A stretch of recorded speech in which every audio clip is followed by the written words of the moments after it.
Line up, you fucking nerds. Who wants a shot at the champ? They bring the heat. Francis Ngannou is the hardest puncher in the history of fighting. They bring the knowledge. If you think this fight is going 5 rounds, you are out of your mind. They bring you the picks. The dog is getting it done in this one. We deliver every single week. We're bringing the heat, ladies and gentlemen. The money line. Don't miss it on the MMA Experts channel each week. The Money Line. We are live talking UFC 319. I am AJ, joined as always by my guy Mike Finch. What's happening, my brother? Still got the sunglasses with me because I called XFO Outdoor War. AJ, I was back on the microphone calling fist fights on Saturday. It was fucking awesome. I even got a little tan, bro. Look at my You do, holy shit. Yeah, you look tanned up. Crispy Finch in the building. Fighters getting sunburns if they go in 3 rounds out there. Shit. Why are these crooked? Fuck it. Yeah, like crazy horse minute. They're crooked for some reason. I think it's probably because I've sat on them flying back. I flew back in today. It was fucking awesome. I mean, so many fights were so good. It was like I haven't seen all these people in 6 years. So I'm, shaking hands with a bunch of old friends. So very, very cool to go back and call some fist fights. And it sounds like the XFO is going to be in Texas, y'all. So maybe I'm not supposed to say that out loud, but I guess they're going to expand and, AJ one day, Florida. All right. All right. Listen, if they're in Florida, if it's a UFC Saturday, then I'm gonna have to show up post event and meet you for dinner after the fact. We'll go to the fucking Hard Rock, But Absolutely. as long as there's no UFC, I'll definitely be in the house. Anybody recognize you from the show? I was DM'd that somebody was gonna be there. At least 2 people said they're going to be there, but nobody walked up to me and referenced. You know what, though? People did reference my Mike Finch show, but just because they're already following me on Instagram or whatever, Yeah. So they see me posting it. So not the reverse. That's you cool, fucking lames. Who was there and didn't say hi? If you didn't come say, actually, I know of 2 of my friends who were there and didn't say hi. I'm down there working, If you're up in the fucking the general admission, you cheap fucks. You can't even come say hi to your boy, all right? But if you stick around afterwards, I saw Yari. He's trying to get in the bare knuckle fighting championships. Shout out to Yari. Wish we still had connections, man. I would be KFC. Yeah, it was really good. And I'm gonna be back actually in October, really soon. That's cool. So I had a couple people be like, hey, let's get dinner, let's do this. And the XFO's back, man. It was fun. Let's go. You think the PFL might be calling next thing we know? Was he Finch on the PFL lineup? PFL? Nah, I like the UFC better. Sorry. That's fair.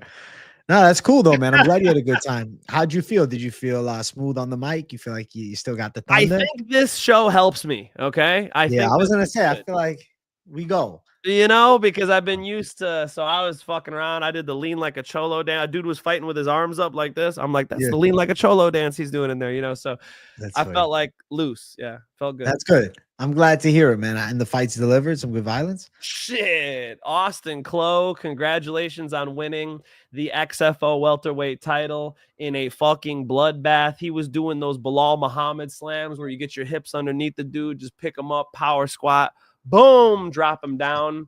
There were some excellent fights. I mean, Ian Mullen with a nasty guillotine after he put on a grappling clinic. There was I think it was Team Top Notch versus Round 4 gym. Round 4 is like this new gym. AJ, the most back and forth round I have ever seen in my life. This kid has a rear naked strangle slapped on. It looks under the chin. It's done. I don't know how the dude got out. It makes 0 sense to me. Gets up, drops him. Then the dude takes his back, takes mount, throws punches. Dude gets up, takes his. It was like such chaos for the first 3 minutes of that fight. I said it was the best round I've ever seen. It was just super fun. So, amateurs, a lot of times their offense is pretty good and their defense isn't necessarily there yet. Some of the fights looked like that, so a lot of fun. Hey, well, listen, man, I'm glad you have fun. I have fun watching some UFC Vegas, which we'll talk the main event, but we have to discuss the newest deal in the MMA game. All right. UFC Dana. On what? Paramount Network. This is a 7-year, $7 billion deal. The UFC is leaving Oh. ESPN starting 2026. All events on Paramount Plus and even some select events also on CBS. I'm talking about numbered events. I'm talking about pay-per-view is a dead model. This is a massive change in the landscape of mixed martial arts. All we have ever known is the pay-per-view product for numbered events in the UFC. I mean, this has been the thing. I mean, every so often you'd have a numbered event every several years that was free to the fans due to whatever reason. We're not having to pay a pay-per-view price tag. You just have to get the $12.99 Paramount Plus subscription. You get every single fight. I am most excited for the different production style. I think the UFC can blend some of the good of yesteryear in with some newer stuff from today. And I think they can kind of get rid of like the sporty feel that ESPN has, where everything feels like a college football game. I've been critical of the UFC's broadcast. I think that at times we lose the true feel of the fight, and it's like too much of a sports event. I want it to feel like a fist fight event. I want it to feel like the baddest fighters on the planet are stepping inside of a cage to throw down, because that's what it is. No longer is the UFC trying to prove that it's a sport. It's known as a sport. I think now it's time to focus on the fight aspect again. And I don't know, man. I think like there could be more of an edge to the commentary. I think maybe even like less of the strictness with the like profanity in the post-fight interviews, I think would be cool too. I feel like there's a lot of ways they can swing things. I'm curious to see what the changes in production look like, from graphics to the analyst desk at the top to having the media reporters and whatnot. I'm curious what they do away with, what they keep, and then what they just simply change and, maybe fine tune. What do you think about that, Finch? I think the first thing they should do is hire me as a color commentator. I'll come in there and do some damage for you, AJ. I'll do some damage. I fucking love the fights. Come on, man. I'm not going to sound like these, like you said, it sounds like every other sport. Now we're going to tune it. Don't bullshit us with your fake voice, right? I like to get into the fights. And I think that the number is the most shocking to me. $7.7 billion. $7.7 billion. Do these guys have some money to throw around? Oh my goodness. That is an astronomical number. That is a really big number. Remember, the UFC sold for less than that. Right? That's crazy. So the whole company, you own the whole fucking company, right? So it's massive, and I hope the fighters benefit. I hope that the sport grows because of it, and they're going to keep a hot schedule. I mean, 43 events, that's 13 pay-per-views. So 1 month with 2 pay-per-views, and then 30 fight nights. So pretty much every weekend in between. Same as now. It's the same as now. It's so active. I'm curious to see how it all looks, man. I'm very excited. Actually, I realize we got to bring up some donos. Shout out to Colby Williams for becoming a member. Thank you, bro. I'm excited having the member stream later this week. Stormy Normie in the building. Thank you for $2.79. W to another Moneyline show. Let's make some money. Let's go, Stormy Normie. Thank you for $2.79. Stormy. Hell yeah, bro. And we got H going roll them. AJ the GOAT. Thank you for $4.99, my dog. We appreciate you. Is brother. that Borat, bro? You got Borat out here with the Borat. banana hammock going on, man. Throwback to Borat. AJ, here's another thing I like. $13 a month for Paramount Plus. It's a great deal. And I hope the fight library is now just fucking Fight Pass. Can we just use Fight Pass to its fullest potential? Like a month after the events, can we just get the damn fights on? Because now it's like 9 months and then they're on Fight Pass. And like, this is just stupid, man. Like, I want to be able to replay whatever I want, whenever I want. If I'm paying for it every month, I should be able to find it. If they want to keep the pay-per-views behind the paywall, like if you purchased it, you get it for a week and then it takes 2 months to go on, Fight Pass or something like that, I won't argue. But specifically when we're talking about the fight night cards, like, we should be able to watch everything all the time, whenever we want, if we're paying for it. And I think that was the point of Fight Pass. And with ESPN Plus, it kind of dulled Fight Pass, right? Because you couldn't watch everything after the fact. Things took time. Then ESPN Plus had a fully stacked library of most UFC fights. They've actually since deleted that library. I have some fucking ways that I am able to find my fights, because if you search hard enough, you can find pretty much every fight in the world. You just got to maybe sometimes have to scroll through an event or two, but there's a lot of websites that exist. But it'd be nice to just have an on-demand. All my fights, every single one, and I can just watch them all. No fucking worries. That's what I'm hoping for. Fingers are crossed. And I'm looking forward to 2026. I think it's going to be a better change for MMA. I think it's going to be amazing. It's phenomenal. I mean, it's exactly what you would hope to see. They did it. The UFC is very valuable. The fans are unique. I mean, me personally, bro, I don't even know the rules of basketball. Like, I don't watch other sports, so you're not just getting sports fans. You're getting a very unique target market, and there's a lot of us. And you and I know that really well. So I think everybody's gonna win with this, and hopefully the fighters first. Absolutely, bro. I'm in agreement too. Tom Tanaka, thank you for 5 months of membership. I never bet, but I love MMA and love the content. Happy to support this great channel, even though I can't always be here for the lives. Listen, Tom, I always appreciate you when you stop by. I got mad love for you. Thank you for 5 months of membership, dog. Let's go, and Tom. Shout out to the boy. Look at Jorge up in here. $9.99. You're a savage. I'm gonna be watching UFC 319 at Circa Stadium. Swim for my B-Day weekend. Vegas. Help me win some money, boys. Great work, fellas. Let's go, Jorge. We'll make magic happen, I think. Let's go, Jorge. Hey, they're in my home city of Chicago. So I just left Chicago this morning. I just flew out of O'Hare this morning. So, I got some friends who are going to go to the event live. Enjoy Circa Stadium Swim. I've seen that, AJ. I've thought about going and watching the fights there too. That looks pretty cool, man. Drink, swimming pool, that massive screen. Have some fun. That sounds sick, man. Listen, bro, get your phone with a little waterproof case and have me off to the side while I'm streaming and you're set, bro. Thank you, George. Thank you, brother. I'm excited, guys. I think it's a good thing. We'll talk more about it throughout the week. If you haven't seen it, I dropped my Contender Series breakdown earlier today. I'm doing the Contender Series weigh-in recap show. I'll be dropping it around 4:30 to 5:30 p.m. Eastern time every single Monday. And then Fight Companion time tomorrow. I'll be live at 7 p.m. for the entire card, kicking Contender Series off right. The most badass job interview in the world. And 5 good fights for sure. And I think per usual, Contender Series bringing heat, bro. Awesome to have Contender Series. I'm cooking something up for you guys. Me and AJ were just working on it before we went live. So tune into Most Confident Picks after this. Maybe I'll drop a little hint what I got going on here. But definitely want to jump in on Dana White's Contender Series. Just more action for the folks, AJ.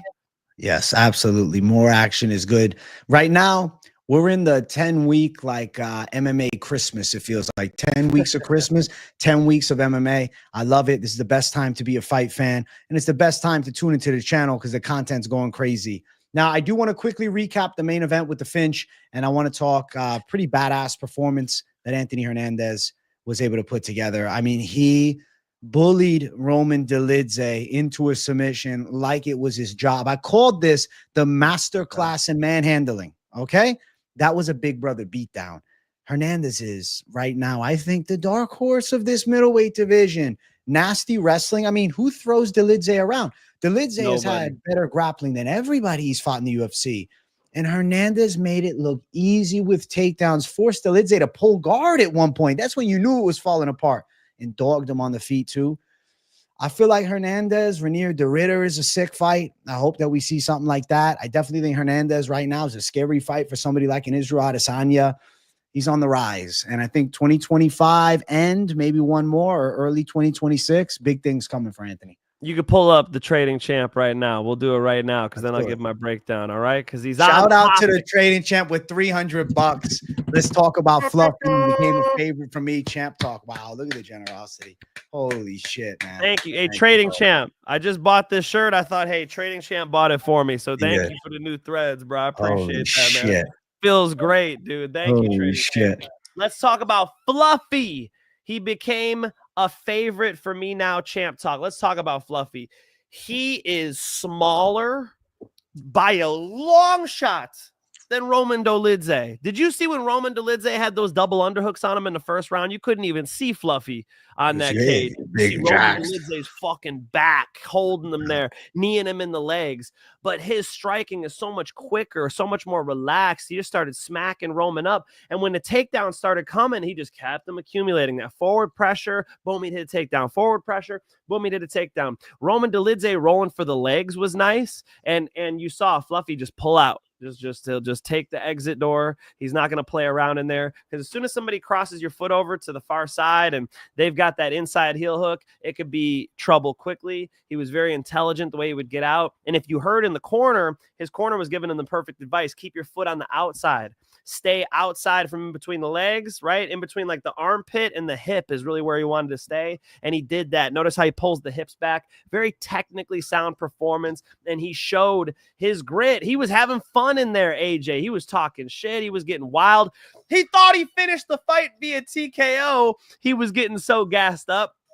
Nobody watching did. I mean, it was so clear on the broadcast, but apparently, you know, they didn't hear it in the cage. They were at the fucking apex and it was that loud. That must mean people were pretty gassed up to watch Fluffy Hernandez whoop some ass. Very impressed by that performance. And yeah, he's a problem. Even though he's one of the smaller middleweights, it seems to not matter.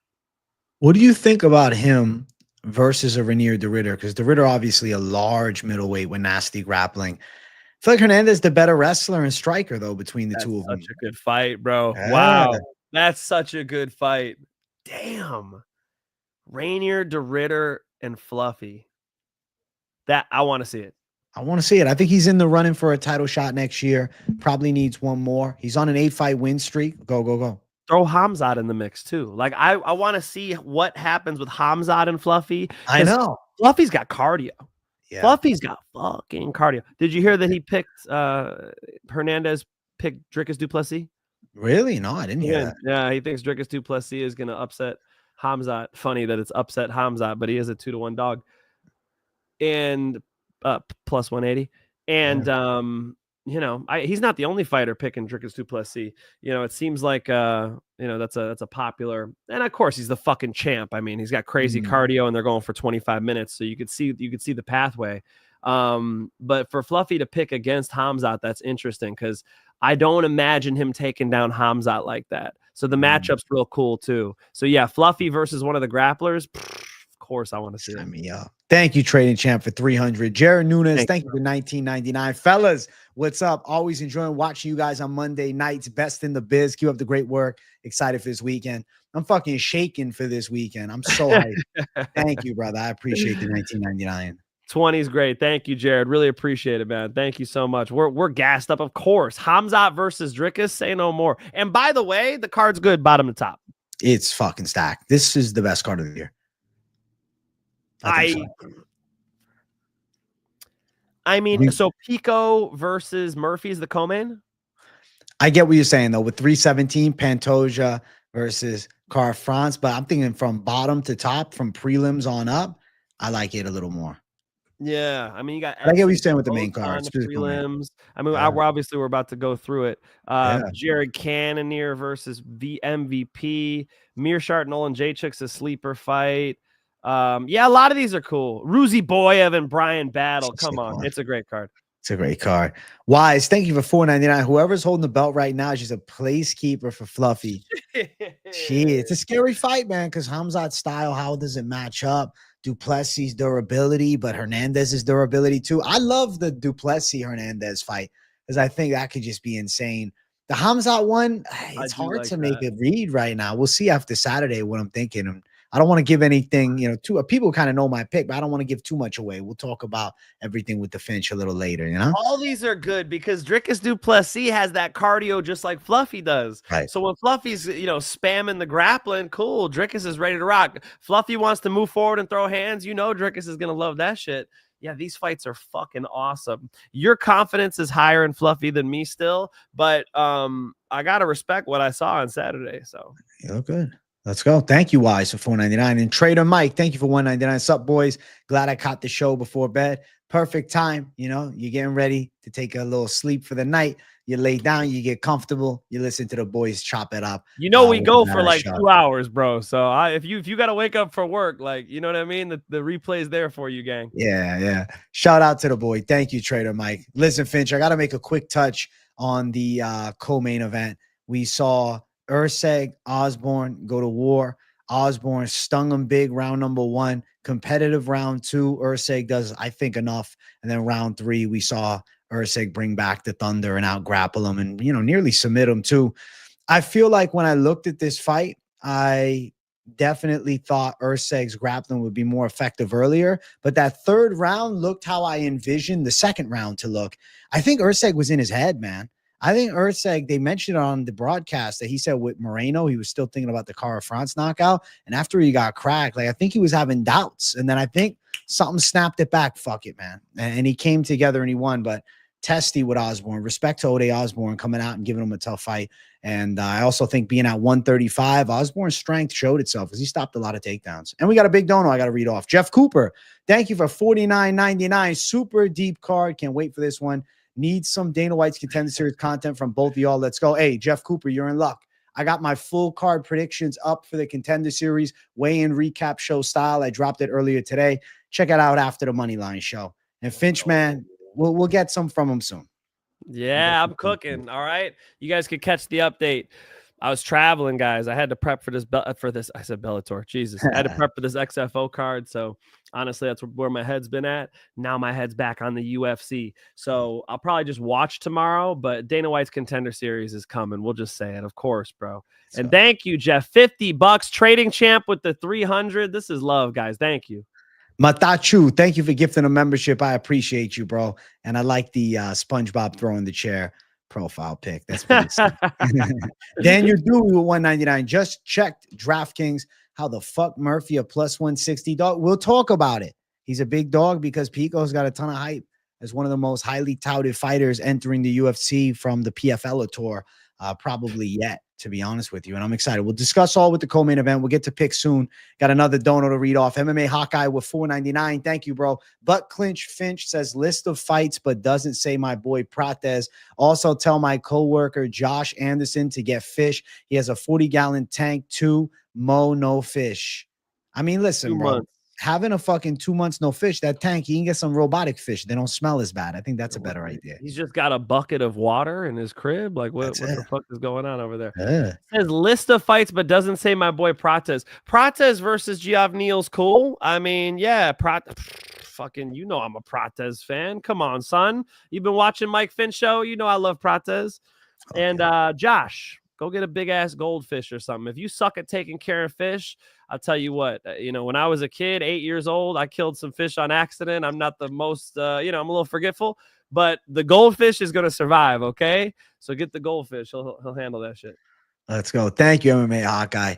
Listen, UFC Vegas 109 this past weekend was fantastic. I really enjoyed Andre Fili getting the big upset, Lucindo having the breakout performance, and Leroy Duncan, the first guy to chin Eric Anders. So good calls on that card. I went 10-2. I was hyped, and I swept that main card too. So I'm feeling fantastic heading into 319. Finch, man, I know he's salivating at the bit, ready to break down this card. I can see it in his eyes. He's like, best card of the year, you said. I think so. Let's get into it.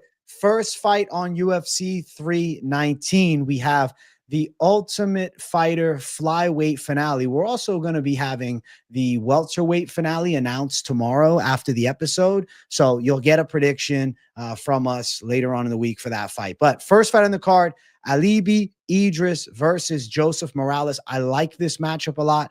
I was impressed by both guys on the show. Morales started the show off with a very dominant win, and I think he's got a real game wrestling style, works a stiff jab, and it's not like he's just some unknown up-and-comer. He fought in the UFC before. He fought against Davison Figueiredo. Problem is, I think that Idiris is kind of a problem for him striking-wise and has the wrestling to match Morales, especially watching Morales go hard against Imanol and Imanol out-grapple him come round number 3. Idiris is kind of a relentless, high-output, pressure/striking mix-up. He can do it all well, and he's quick too. Has that Kazakhstan kind of sniper-esque upright kickboxing stance. and it works well for him with the takedown threat. I think it's a competitive fight. I think Idiris probably pulls out a hard-fought decision against a game Joseph Morales, but a good matchup for sure, Finch. What do you think about these two combatants? Yeah, fun fight for sure. Idiris, I like his pressure. I like the hands high, his ability to grapple on the fence. He's got nice takedowns. One thing he does, though, he overshoots his two. He does it over and over again. He did it on The Ultimate Fighter. I've seen him do it, before The Ultimate Fighter. He throws his two and he kind of leaves his chin out there. So there is some counter-punching opportunities for Morales. My issue is if you watch Morales' last UFC run especially, he gets walked down. Like Davis and Figueiredo took him down. Davis and Figueiredo was walking him down. He was fucking stepping on the fence and stumbling a little bit. It's not good when you have that issue and then you're fighting a forward pressure, good cardio, durable dude like Idiris. I'm fucking that up for sure. I don't know. I love the robe he gave DC, so I think this kid is going to be able to win. It's a good fight. Idiris probably gets it done with the grappling, probably gets it done with the pressure, probably gets it via decision. I think so. I think decision's likely here. The betting odds for this fight are not showing up for me. Let me check. I'm sure they exist somewhere. I didn't see it either. Right? The betting odds are in hiding for this one. I haven't seen odds on this. No, they don't have the odds on Bet Online. If anybody in the chat has their book open and can just let us know the odds right now, but I don't know if odds exist. I just looked up the fighters' names and odds. Nothing's coming up. I will assume that Idiris is probably a 2-1 favorite. I have to assume, but at the end of the day, I don't know for sure. Betting odds, where are we at? Betting odds. Let's see, anything. No, I don't see any odds, man. Very interesting. They don't have odds yet. They're taking their time. They're maybe waiting until the other finale fight to get announced to get odds. So no odds, but expectation. Idiris, slight favorite, I would say. And Finchman and I both going Idiris to win. I'm thinking probably a unanimous decision, but definitely some danger threat on the side of Idiris too. That knee last time against Robert Echeverria was sick, and Echeverria is good. So I like this fight, man. I think that Idiris got a good future, and I think Morales has staying power in the UFC. He's definitely a solid flyweight with good wrestling. I just think Idiris a little too much, man. A little too much. Kazakhstan represent. I'm going Idiris for the W. So is the Finch, man. Let's keep running up this card. Next one. We got the ladies going after it in a rematch, and an aforementioned rematch, because I did not mention this on the other breakdown. Honestly, slipped my mind to say, because they fought several years back. Dare you? Yeah, I know. I should have. Dione Barbosa won their first fight by a decision many years ago. I believe back, was it 2019? Let me double check. 2019. Yes, May 2019. Dione Barbosa went on to win a decision. Now she's stepping in on short notice to fight Karine Silva. She's good. Listen, I like Dione Barbosa. She's a strong kickboxer. I think she's pretty smooth striking wise, but also solid on the ground. I feel like Karine Silva has a punch power advantage, and I also think she's the more physically imposing woman with better wrestling.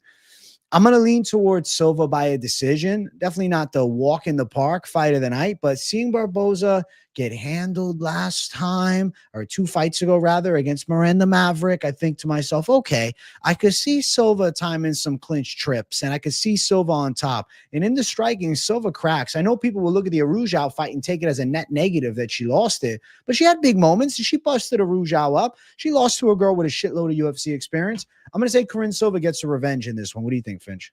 Yeah, and Arujau's fucking good and tough. It's a good fight, but a big deal here is that Barbosa did not have a full camp. She did not take this thing on a full camp as to where Silva did. So Silva's been more prepared for the date as well. She was already the lean, and that just makes it a little bit more cement for me. I got to go with Karine Silva. And like you said, probably mixing in the grappling. Going long, we'll say Karine Silva decision against a tough Dione Barbosa, who's got jiu-jitsu game too. She's competed in the gi a bunch, and will be game. I think this matchup's good for Karine Silva. With a full camp, I think she wins the 3rd round when it's clutch, gets this thing on the cards. Over 2.5 is -265. I anticipate a yes there. -225 for Karine Silva. Dione Barbosa at +190. Silva on the scorecard sits at +110. And I think it makes a lot of sense. Karine Silva decision. Barbosa's jiu-jitsu should keep her safe from a defensive standpoint. Striking wise, it's competitive, but Silva more likely to be the one winning the battle of real estate and controlling the pace of the fight, especially with the short notice factor. So, yeah, I think Silva gets her get back and gets revenge and also snaps back after the L to Araujo, which she was a big favorite in. I mean, Karine Silva was seeming poised to be a title challenger come 2026. Yeah.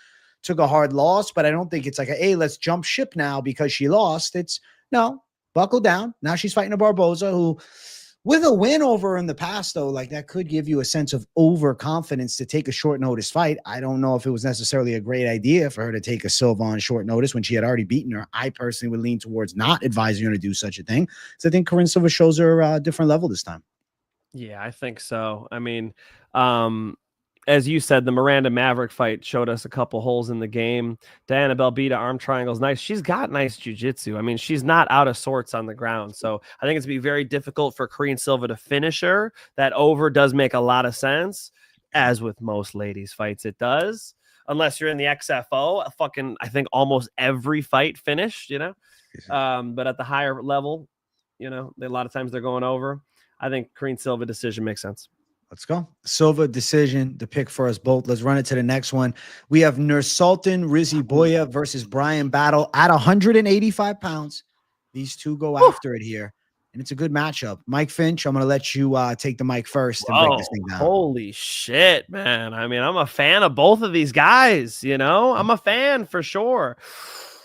Bryan Battle, you know, his jiu-jitsu slick. He's always a submission threat. His choke game is definitely live against a Ruziboev, and Ruziboev, though, more powerful. You know, Ruziboev, he's just seems so fucking dangerous. And in a fight with Bryan Battle, I don't think this is one of those Bryan Battle ekes it out type things. I think they're going to fucking war. I think we're going to see some fireworks.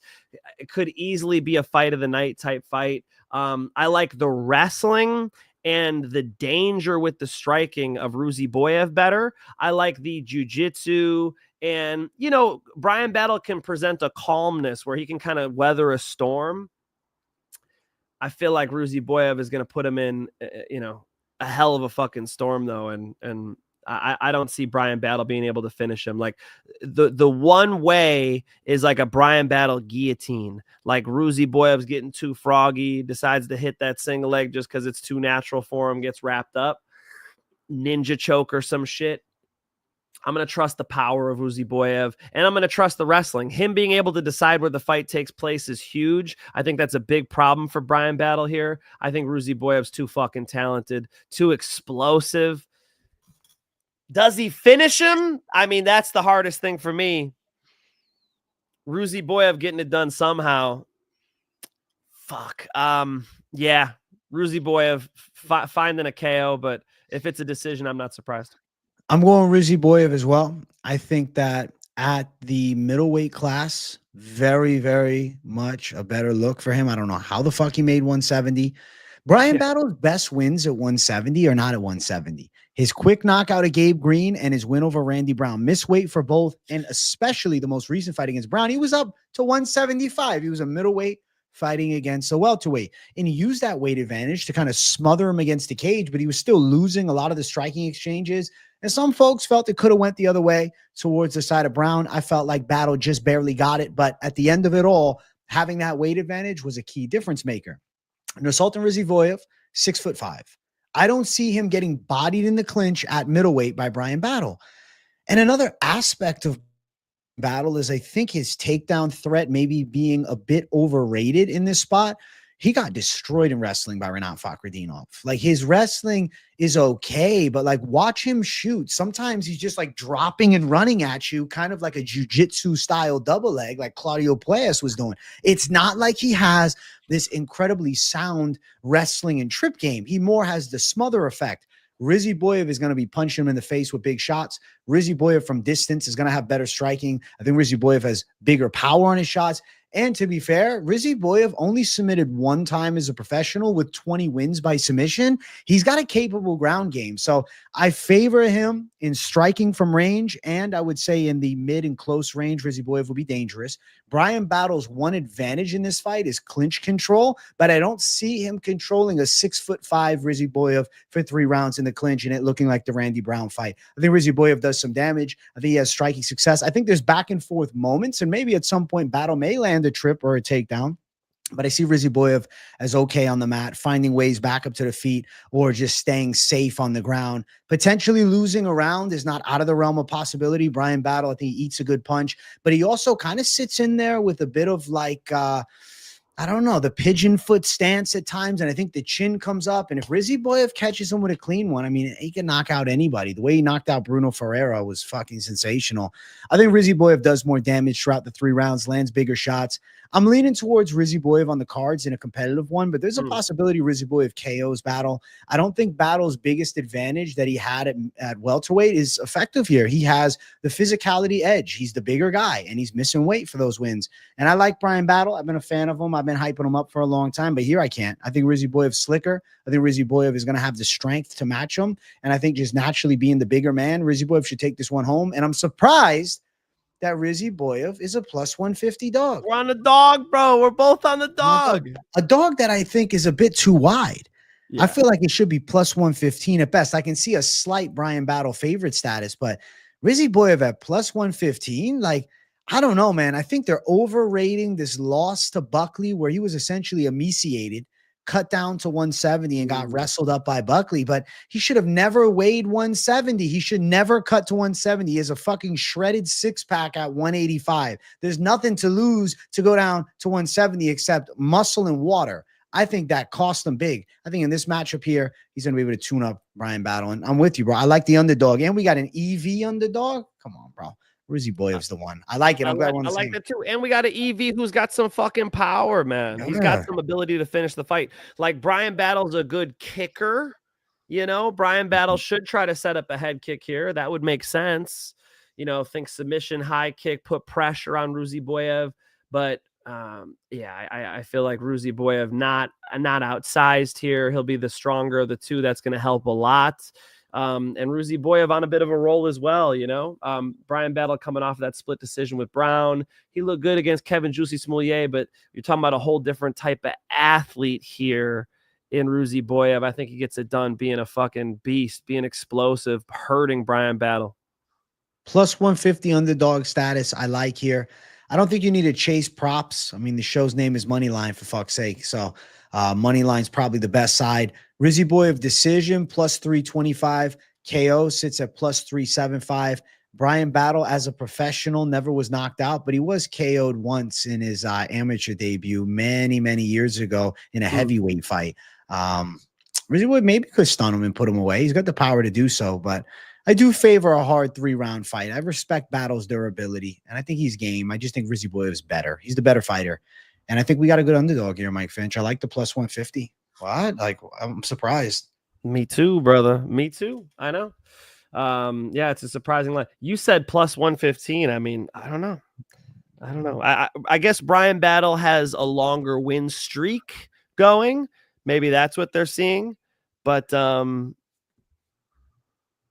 don't see the reliability on the Battle side, so I don't get the line, but that's great. You know, when I disagree with Vegas, that's great. Let's go. Ruziboev, the pick for Finchman and I. We got a dog on this one. Let's keep running. Next fight on the card. We have Edson Barboza versus Drakkar Klose in a battle of two guys essentially representing the last era of MMA, which is kind of wild, right? Edson Barboza had a long run in the featherweight division with mixed results, to be fair. But at lightweight, I mean, Edson was always a problem. Even his final fight at lightweight before the drop to featherweight, it was a controversial split decision loss to Paul Felder. He fights Drakkar Klose here in this matchup, who's coming off of a really bad KO loss 7 months ago to Yoel Alvarez. Did have a W in the fight before that. He took out Joaquim Silva, but he also did get wobbled by Silva with a big looping overhand shot. He was able to use his physicality. Klose's style is no pun intended, is to get close. I mean, his game is built upon pressure. He wants to be on the inside, beating you up against the cage or ripping shots in close range. At times, he is overly extending himself to look for big, wild shots, and that cost him bad against Beneil Dariush. He was violently chinned. I think Edson Barboza is definitely more polished and clean in the striking, and I feel like Barboza has seen everybody, you know? He's fought them all. He's been in the UFC forever. I think a lightweight Barboza, especially at this point of his career at 39, is going to be a little bit rejuvenated. I think he could have a little more pep in his step, and taking a bit of a layoff, a year and 2 months after the Lerone Murphy fight where he was kind of dogged against a top contender in the featherweight division. Maybe it's a good thing. I feel like Klose's chin is a big worry for me, and I think that Barboza's got the power advantage for sure.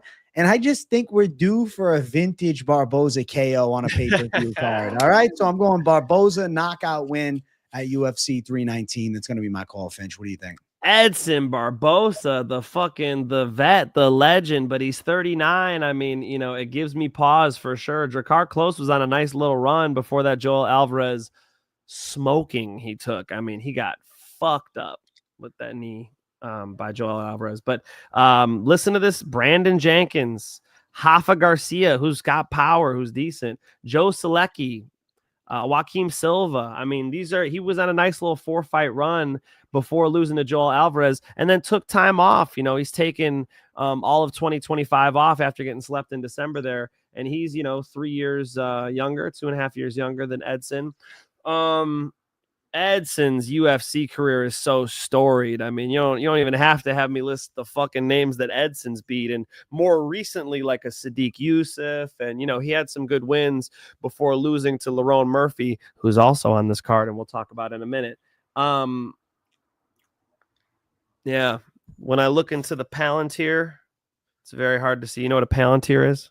Is that like a crystal ball or something like that? Yeah, essentially. Yeah. When I look into the Palantir, this one's very hard to see, AJ. I'll tell you what, this is the last fight on this card I would bet on.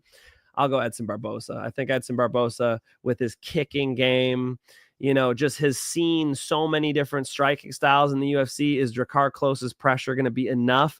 I will say this: a great way to beat Edson is to push him backwards. You remember the Giga Chikadze fight? Giga saw that. Sometimes Giga chills on the outside. He fought Edson Barboza, and he just marched him down, slamming fucking kicks into his arms. He didn't care what he was kicking. And when Edson starts taking those steps back, he starts losing. There's a path for Drakkar Klose. So I ain't fucking touching it. But Drakkar Klose is also 37. Drakkar Klose was never really even like gatekeeper level in the UFC, maybe at least gatekeeper level in the UFC. I think Edson Barboza is the better of the two. I'll trust the better, more technical fighter in this one. Yeah, I'm with you, Finch. I think we got a good call here. Now, betting wise, if you are going to throw down, -160 for Barboza, Klose at +140. We're both picking the side of Barboza. I do think he's live for a KO, which sits at +275. Klose is a guy willing to engage and, put himself at risk trying to land the big one. I will rate Barboza as the guy with the better chin at this point, especially moving up in weight. Seeing Klose badly KO'd and rocked bad too with, I believe it was a jab from Alvarez that had initially rocked him. I have to worry about the durability. And I think Barboza is so much more refined in kickboxing. I don't think Klose just bodies him for 3 rounds, and I think that's what he would have to do, is just melt him with pressure against the cage and wear on him. I think Barboza will have big striking moments, and I don't know, man. I just got this feeling that Barboza's getting another highlight reel in this one. I feel like this is the fight that for would be nice. Flying knee, high kick, maybe even a fucking spin. Give me the crazy. wheel kick. Yeah, I'll take the wheel kick. The wheel kick. That'd be sick. Barboza to win. I think he pulls through. But yeah, I'm with Finch. Like, there has to be an apprehension towards the betting side, because it's not like Barboza has just been riding high off dominant wins. Even the Sadiq Youssef fight, he was badly hurt in the first round. He was able to weather the storm and then take the decision. So some yellow flags around it, but at the lightweight division, I think Barboza's slightly rejuvenated, and I think that's enough to beat a Drakkar Klose. So, I think it has to be a tape study for me. I want to dig into Drakkar Klose's last couple fights and just watch that pressure, because if he's smart about it and keeps his hands a little higher than normal, he gets a little wild sometimes. That's the thing. That's the thing. That's what I worry. It's the fucking pressure. I was watching it against Silva, and then obviously he looked bad against ours. He comes and he presses, but there's a dip to him. There's a hands low. There's a head coming up to explode. I feel like Barbosa is so refined that like he still has the timing for that. Yeah, I could see that. So yeah, we're on the same side. I'm rooting for the old man. Let's go, Edson. Let's go. Edson to pull through. The pick for us both. Let's keep running.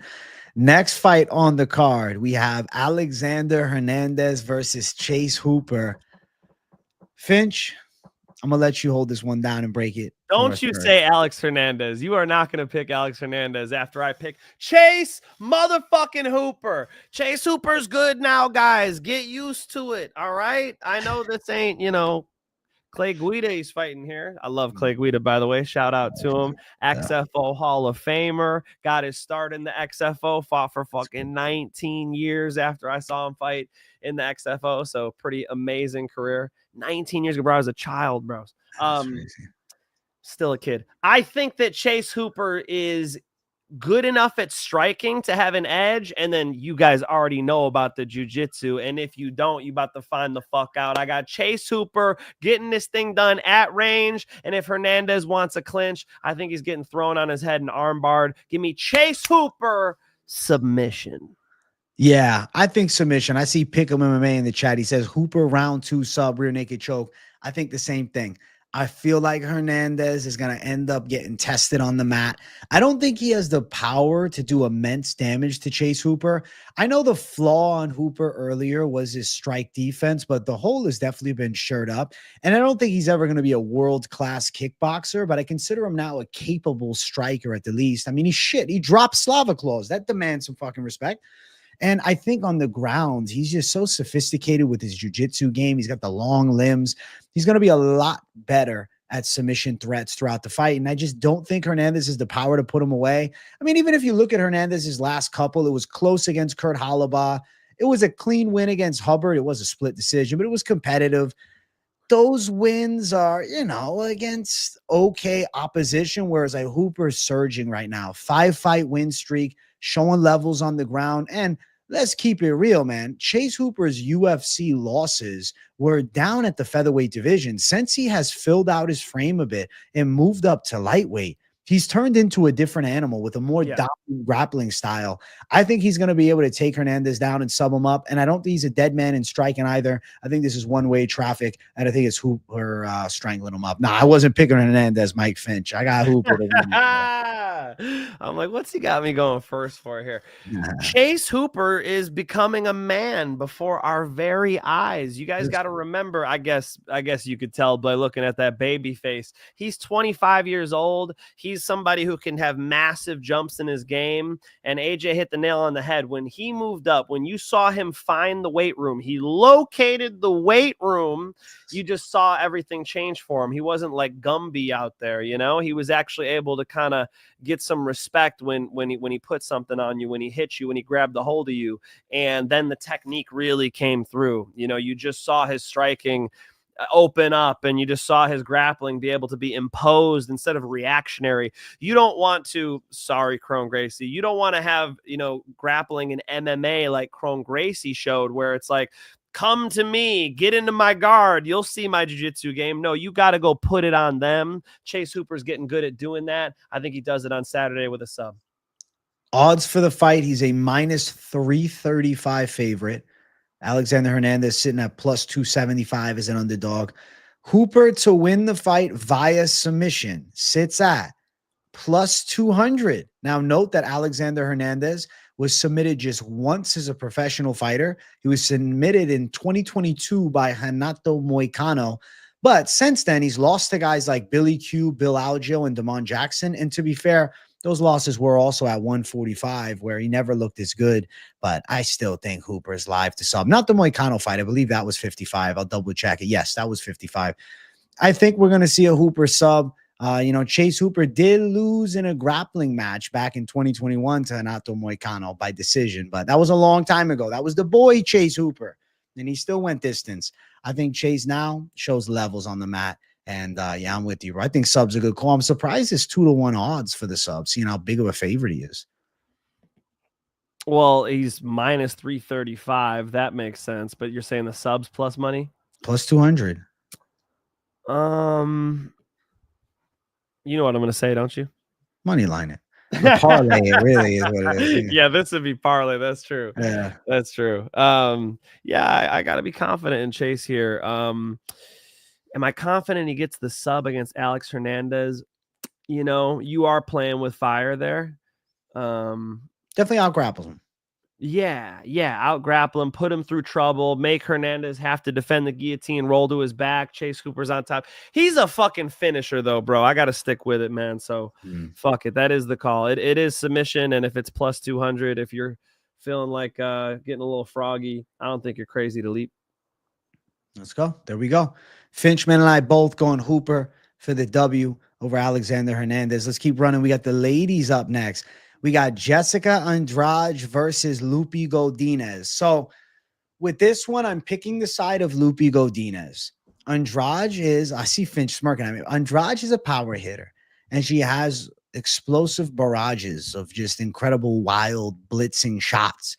And she's very physically strong. And at strawweight, she's won her most recent 2 fights there. Went up to 125 again, lost a dominant decision to Natalia Silva, and then just looked completely checked out against Jasmine Jasudavicius and lost the fight by submission in like 2 minutes and 20 seconds. She got ran over. Obviously, Jasudavicius is a force in grappling, but the way that she was beaten has me with a red flag on Andrade's mentality. Andrade has had this happen before. She kind of just loses touch. She just takes this fuck it. Let me just throw. And you saw it against Suarez, but you also saw it against Yan Xiaonan, the way she just tried to blitz her and got flatline KO'd, or even Erin Blanchfield, who just cut through her like it was nothing. Jumps into that fight short notice and just like, fuck it, she got my neck. I worry about Andrade sometimes mentally, and now I got a Lupi Godinez who's dreaming at challenging for a world title.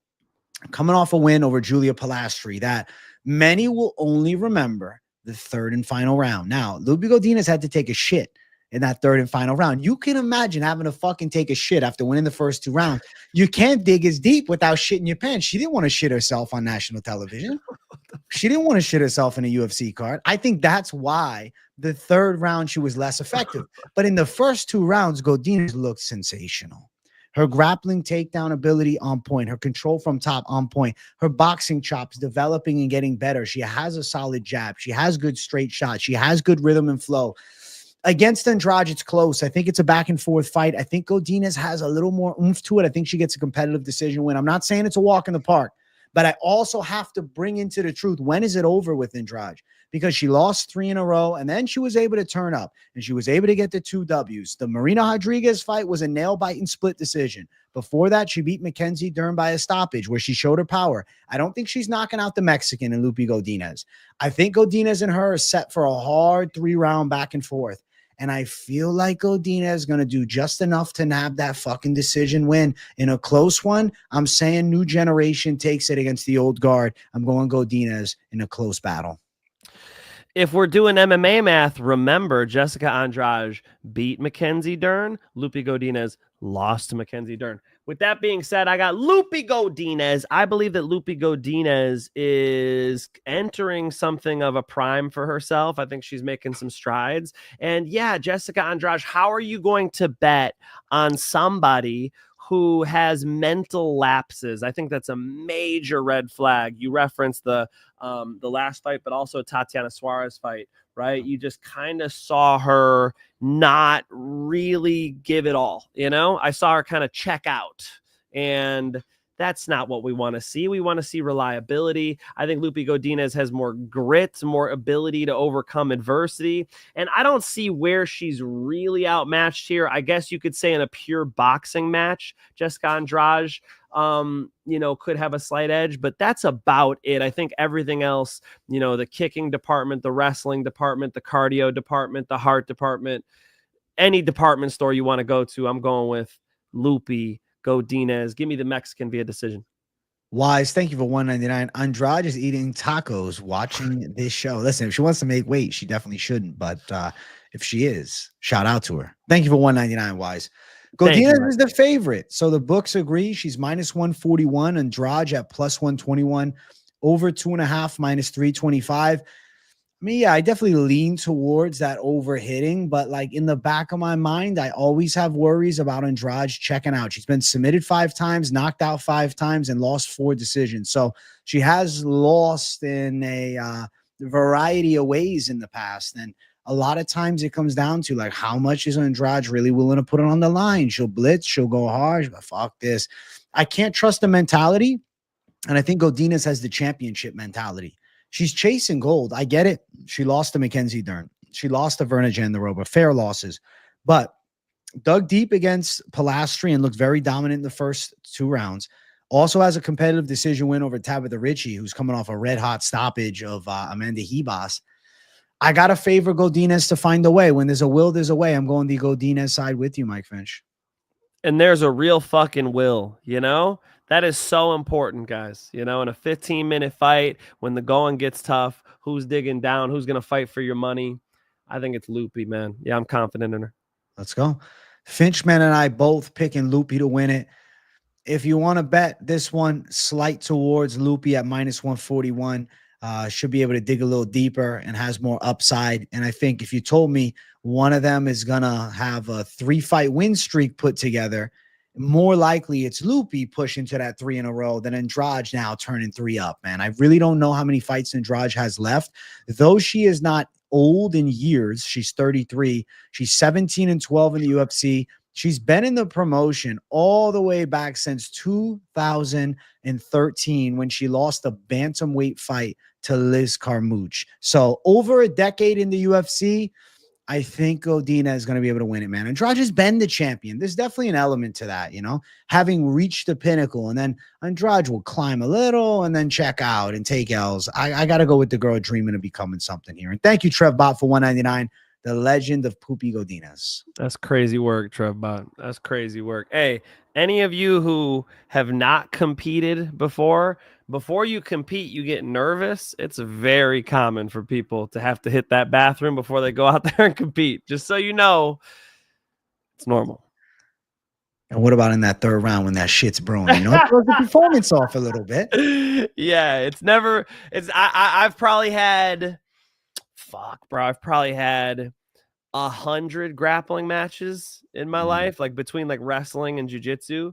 Never competing, never. Like your mind's on competing, but like, you know, 20 minutes before competing, yeah, I'm like, oh fuck, I'm up soon. I'm nervous. My palms are sweaty. You know what I mean? So, it's not that crazy. Ask Derek Lewis. That's there. He knows. You're right. Very true. Shout out to Godinez. We got a winning. And shout out to D-Lou, the king of the shits, my friend. Let's keep running. Next one, we got Gerald Meerschaert versus McCall Oleksiejczuk. Listen, Finch, I would consider Meerschaert an acquaintance of yours, maybe. You know, he's been on your show. You're cool with him. I'll let you break this one down for us so we get a little Meerschaert, my boy. Yes, absolutely. We were both working with Combat Corner early on, so I did a full fucking hour something podcast with him and Dan LaSavage in Milwaukee. Yeah, I've been to the Rufus Sport, you know, and I haven't trained with Gerald, but I've watched him train. And then of course, you know, come on the show, right? He's come on our show and my show, I believe, right? Didn't we have him on our show too? I think so. So of course I'm rooting for GM3. But moving that aside, Michael Oleksiejczuk is very dangerous with the striking. I mean, Michael Oleksiejczuk smashed Cedric Dumas. It was actually very impressive. And momentum is real in this sport. So I totally get people who are on Michael Oleksiejczuk. But I'm going for GM3. You know why, motherfuckers? Because Michael Oleksiejczuk has been submitted not once, twice, 3, 4, 5, 6 times. Michael Oleksiejczuk is tapped out. What about 7? I think GM3 finds a way to do it. It might be another comeback performance, though. He might have to go to the well. GM3 is durable. GM3 has done this time and time again, where he's something's not going right with the striking. He finds a way to get a strangle. I think GM3 with a late submission. I'm going to join the Finch, man. I'm with the GM3 side. Michael Oleksiejczuk has a massive hole in his game. But, now he's at Fighting Nerds. He's been there a year, bro. At best, a year. Chill the fuck out. A year at Fighting Nerds is not going to turn him into a high-caliber grappler fending off Meerschaert's attempts. I just think that he's not gifted at jiu-jitsu. Now, to be fair, Oleksiejczuk's boxing is crisp. He's got power from southpaw. He can hit hard. But Meerschaert also being a southpaw makes this fight more interesting for me because the double leg's now available to Meerschaert. Is he going to look to shoot? Even if he doesn't get Oleksiejczuk down, I think he could use it to back him up against the cage, to control him against the cage, to look to potentially climb the back. I got to go towards the side of the better grappler, especially a grappler who's known for taking beatings and coming back against a striker. Oleksiejczuk just got popped. He dropped Kevin Holland, and then he got submitted bad. If Kevin Holland can armbar him, Meerschaert can too. I think that Gerald Meerschaert by submission makes a ton of sense in this fight. Oleksiejczuk, too sus on the ground. Definitely's got the boxing chops to do damage, but I can't see him just in a boxing fight. I think at some point they're going to be tangling, and I think Meerschaert's going to be the one that ends up getting the strangle on him. And if you look, Meerschaert, you know, prior to the Robert Whittaker fight, gave RDR fucking run for his money. That aged pretty well. Lost to Brad Tavares, an incredibly well-rounded veteran. Oleksiejczuk is a one-dimensional boxer that's working on his ground skills, but he doesn't seem to have the natural gift and knack for it. I got to go towards the side of Meerschaert on the ground. And even in striking, man, it's not like Meerschaert is horrible. Finch has said this for a long time. He's a capable kickboxer. It's not like he's just terrible on the feet. He still dropped a more primed Bruno Silva into the strangle on the ground then and clubbed and subbed him. I'm going with GM3 by submission. It makes sense. I'm with you, Finch. I think we're on the right side of this one. Most submissions in the division's history versus a guy who loses by submission a lot. Do I need to say more? Michael Oleksiejczuk not only has a striking advantage, like in technique, and not only some momentum, but he has a speed advantage. He's got fast hands, man. So he's in the fight. That's not what I'm saying. But at the end of the day, who comes away with the fucking subs is GM3. Odds for the fight. Meerschaert a dog again. Plus 175. Doesn't it feel like they're just handing us this fucking dog? It makes too much sense that GM3 wins by sub against a guy that's getting submitted a lot. Submission from Meerschaert. Plus 350. I think he's locking up the submission. It makes the most sense to me. I don't understand. Like the odds, I think, could be closer. I don't know. Oleksiejczuk is getting favorite status because he beat Cedric Dumas now. That earns you a favorite status against a battle-tested Meerschaert. He still lost fucking 3 fights in a row against guys like, okay, to be fair, Shara Bullet is a fucking precision kickboxer, and Oleksiejczuk lost in a hard-fought 3-rounder, but he was submitted by Kevin Holland. He was submitted by Michel Pereira. He also was submitted by Caio Barallo, and the recent wins are Chidi Njokuani and Cedric Dumas. Both of those wins have not really aged well. Gerald Meerschaert, say what you want about him. I mean, he was able to beat Edmund Shabazian, who's a nasty striker and is coming off a big W against Andre Petroski. I think that Oleksiejczuk's ground skills are getting fucked up, man. I think he's getting shown levels on the mat. It's the biggest difference here, right? Yeah. AJ was talking about how the striking is at least GM3 trains with a lot of great strikers. GM3 has been in there with a lot of great strikers. When Oleksiejczuk's been in there with guys who have that grappling advantage, generally he's tapping.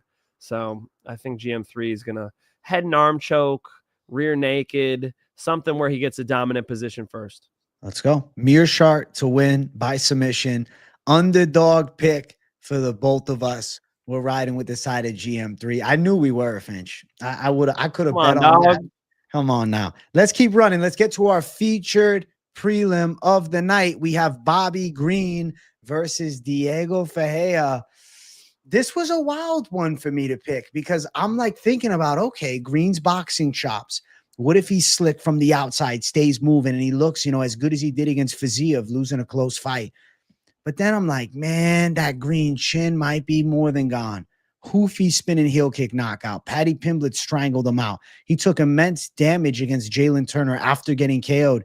Picked up a win against Jim Miller, but compared to this level, Diego Ferreira is kind of a monster. I mean, she was able to, give Ruziboev the beating. After taking some big damage in that fight, dug deep and ended up getting the knockout win over a Ruziboev who at the time was surging up the ranks. Not the Ruziboev that now is, taking, that L and then recently losing to Chris Duncan. So he beat like a uber confident Ruziboev. And then fight before that, he flatlined Michael Johnson with a terrifying overhand. And most recently, he got outworked by Grant Dawson, who is an incredibly efficient grappler with a well-refined and improved striking game, who actually lost to Bobby Green by the fluke factor one-punch KO as a massive favorite. I don't see Bobby Green looking vintage in this one. I know Ferreira's 40, so it's like I'm picking a 40-year-old here in Ferreira or a nearly 39-year-old in Green. I think Ferreira can mix it up on the striking fairly well. His Muay Thai is good. He's got the threat of takedowns here. He definitely's got a big jiu-jitsu advantage over Bobby Green. I say he's the better grappler. Boxing-wise, Green faster, but my God, he doesn't put his hands up. He does not fucking put his hands up. Ferreira could hurt him with the big punch. I don't know where Green's chin's at. I don't know where his head's at. I can't trust it. I think that Diego Ferreira pulls off a win. I'm going to say he gets it done. Could be a hard-fought 3-rounder. Could be a possibility of Ferreira catching Green and putting him out, or maybe even a sub. Ferreira's had badass moments in his career. Like, you remember when he fucked up Anthony Pettis and won that fight by submission in 2020? Long time ago, but has the potential to definitely dominate when they hit the mat, and I don't think he's a dead man striking. Green's chance to win is straights from the outside and teep kicks up the center. Can he do that for 3 rounds? I can't rely on that chin. I can't rely on the takedown defense. I'm going with Ferreira. I mean, Ferreira's last wins, Matauj Rebecki and Michael Johnson, very, very nice. Obviously, lost to Grant Dawson in the last one. I don't like the lack of activity. He's been fighting once a year. That's not great. But if you look at the activity from Bobby Green, I mean, you know, he got fucking demolished by Paddy Pimblett, knocked the fuck out by Marco Ruffi. And by the way, Pimblett and Ruffi, very good, very high level, but the way he's getting finished, like his arm probably popped. He went out with Paddy, got knocked. I mean, just flatlined by Ruffi.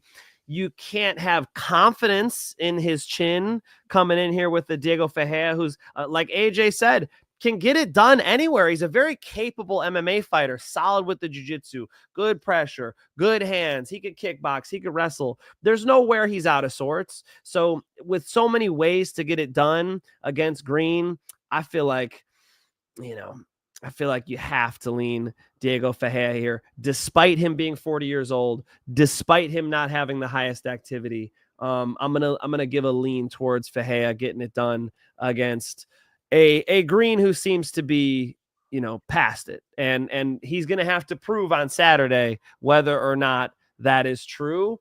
I'm just going to say that I can't have enough confidence in Green. There's no like consistency in Green that I could point to where I go, yeah, I think he's getting it done. When you have a style that's based around having your hands down, talking to your opponent, using speed and timing, that's the first thing to go when you turn 38 years old. I'm going to go with the more well-rounded, more technically sound Diego Ferreira. Yeah, I'm with it, man. I think Ferreira's style ages better. At 40, what he did when he was 35 and now, it's still going to work. I mean, the guard is up. The punches still have power. He's still physically strong. Was never a guy that relied upon his reflexes and being slick, really. And I think that's probably why at 40, you know, or at least, you know, he's in his later 30s and recent wins, but still in his later stage of his run, he's been able to knock out a guy like Michael Johnson, or he's been able to come back against Matauj Rebecki. Yeah, he lost against Grant Dawson and got handled, but I mean, Grant Dawson's good, and I get it, MMA match. Oh, Bobby Green caught him. If he fought Bobby Green again, I don't think that fight goes the same way, especially now. So I'm with it, man. I think Diego Ferreira pulls through against Bobby Green. We're on the same side to close out the prelims, and now it's time for the main card of UFC 319. If you guys are watching and enjoying, make sure you all smash that like button. And if you're new to the channel, welcome. Make sure you subscribe. We got Tim Elliott versus Kai Asakura here in fight number 1 on the card. I think that Kai Asakura's striking is going to shine in this one. I'm going to pick Asakura to win. Tim Elliott is the essence of the herky-jerky, unorthodox strike and flow. He has a wrestling game, is able to time takedowns on those weird overhands that he throws. There's a unique rhythm and movement to his style. Asakura is sound technically in the kickboxing game with good hand speed, explosiveness, power, but not just punch ability. Nasty kicking skills too, and an underrated element is his knees to the body. I could see as Elliott looks to crash in and wrestle, Asakura stinging Elliott with a big body knee.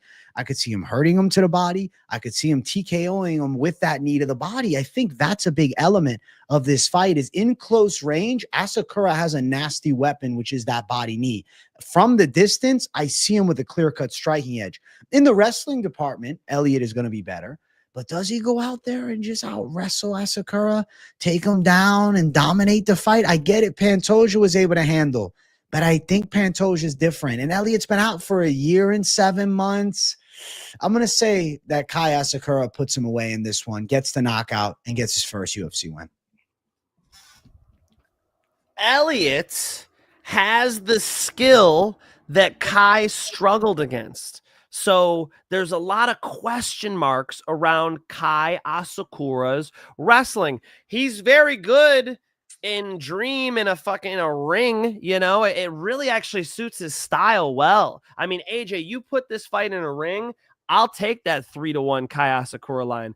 It being in the UFC where Elliott has all this experience, where Elliott can grind, and he's been in all these close fights. I mean, his record sucks, but his fights don't. He's definitely game. He's definitely UFC level, and Kai Asakura is in for a test here.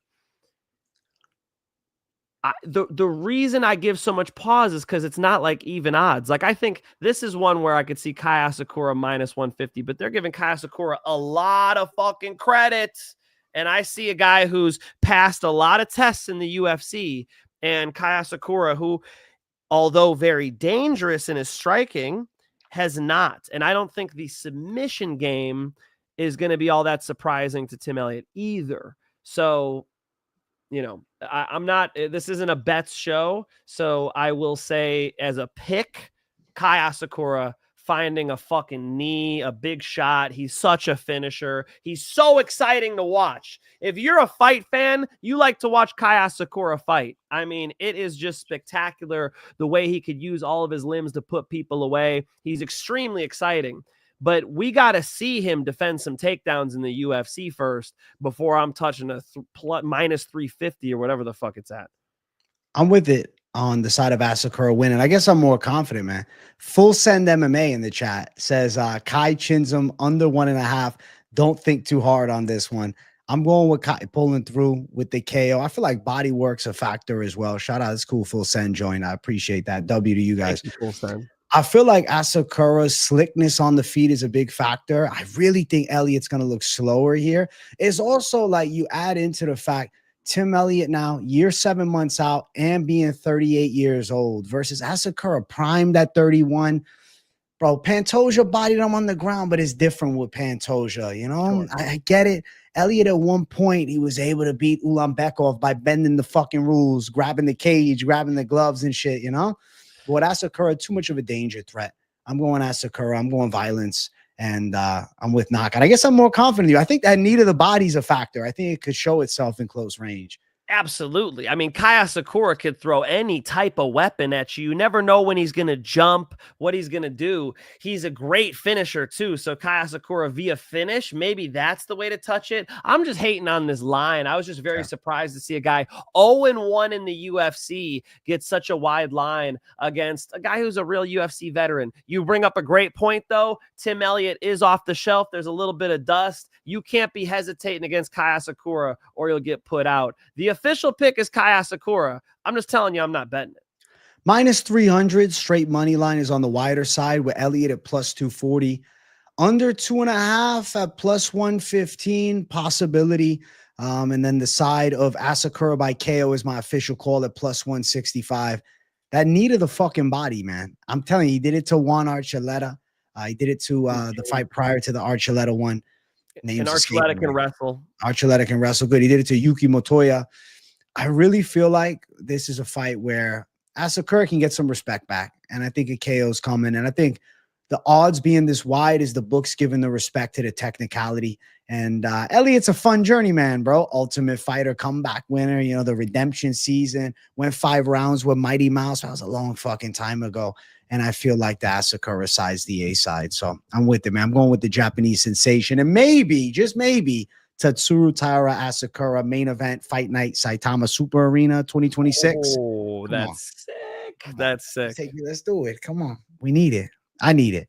I like the side. We're going Asakura on both sides.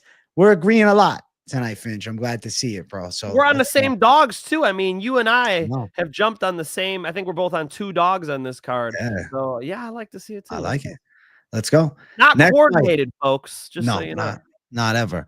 Let's keep running. Next fight, we got Jared Cannonier versus Michael Venom Page. Listen, since Venom Page is an ex-Bellator guy, and you were Mr. Bellator, Mike Finch, break this down for us. What do you think? Let's go. Hey, although I'm the Bellator guy, I'm the United States Bellator guy. So MVP always was with the Europe team. So I don't know MVP. MVP don't know me. Okay. Which you never hear me say, right? I'm always like, I know this guy, right? Okay. I don't know MVP. They always call you a name dropper, Finch. Of course. What am I going to do? Should I keep all that in? Should I not tell you guys when I got to sit on the Bellator bus with Aaron Pico and talk about horses and shit? You know, come on, man. Of course, I got to let you guys know. But MVP looks great in his, forgive me, old age, right? He looks great. The way he beat the one-eyed pirate, that was very fucking impressive. And I think that control of range really matters against Jared Cannonier. And something that would help Jared Cannonier so much is if you could just cut off 5 feet on that cage, just put me in the apex. That ain't what he's about to get. You're in Chicago, baby. All right? And there's going to be gunshots going down. No, it's crazy. I won't go there. I won't go there. I'm going to say that Michael Venom Page is going to be sniping him from range. I feel like Michael Venom Page controlling that distance, controlling that timing, using those feints, putting that side kick into his knee, into his stomach. I think it's going to work against the Jared Cannonier, who is a little bit more Muay Thai style. Give me Michael Venom Page decision. I'm with you, Mike Finch. I really feel like looking at Cannonier, even pulling off the gritty win after he was hurt bad against RoboCop, he doesn't have the same timing he did a few years back. I got to be real with you. I feel the age is slowly showing itself. The way he explodes into range isn't the same. Like, I remember the prime Cannonier Thunder. And then I look now and I'm like, he's a tad slower. I mean, bro, he's been hurt in pretty much, 4 of his last 4, right? Even Vettori was able to sting him bad. I feel like MVP too technically sound. Now, MVP has a frustrating karate style, that bladed stance, really just awkward flow and very good lateral movement, hard to track down. I think Cannonier is going to be too slow to track him down. I think he has a hard time cutting that cage off.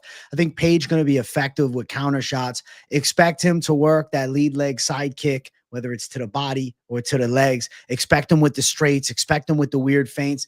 I feel like Cannonier may try and wrestle here, but damn hard to get at the legs of MVP too. I feel like we're going to see a frustrated Cannonier chasing a lot, Page dancing, Styles on him to a unanimous decision. I favor the true essence of the point fighting style in this matchup. And I think that the technicality of Michael Venom Page, and simply put, the unorthodox flow, is going to be too much for Cannoniers. Like you said, more MMA, Muay Thai, or even at one point, power-handed, boxing-esque, but not slick boxing, explosiveness, but like with one of those aspects of explosiveness tends to go when you hit that 40 mark. Now he's 41. That's why he looks slower. It's a little wear and tear on him.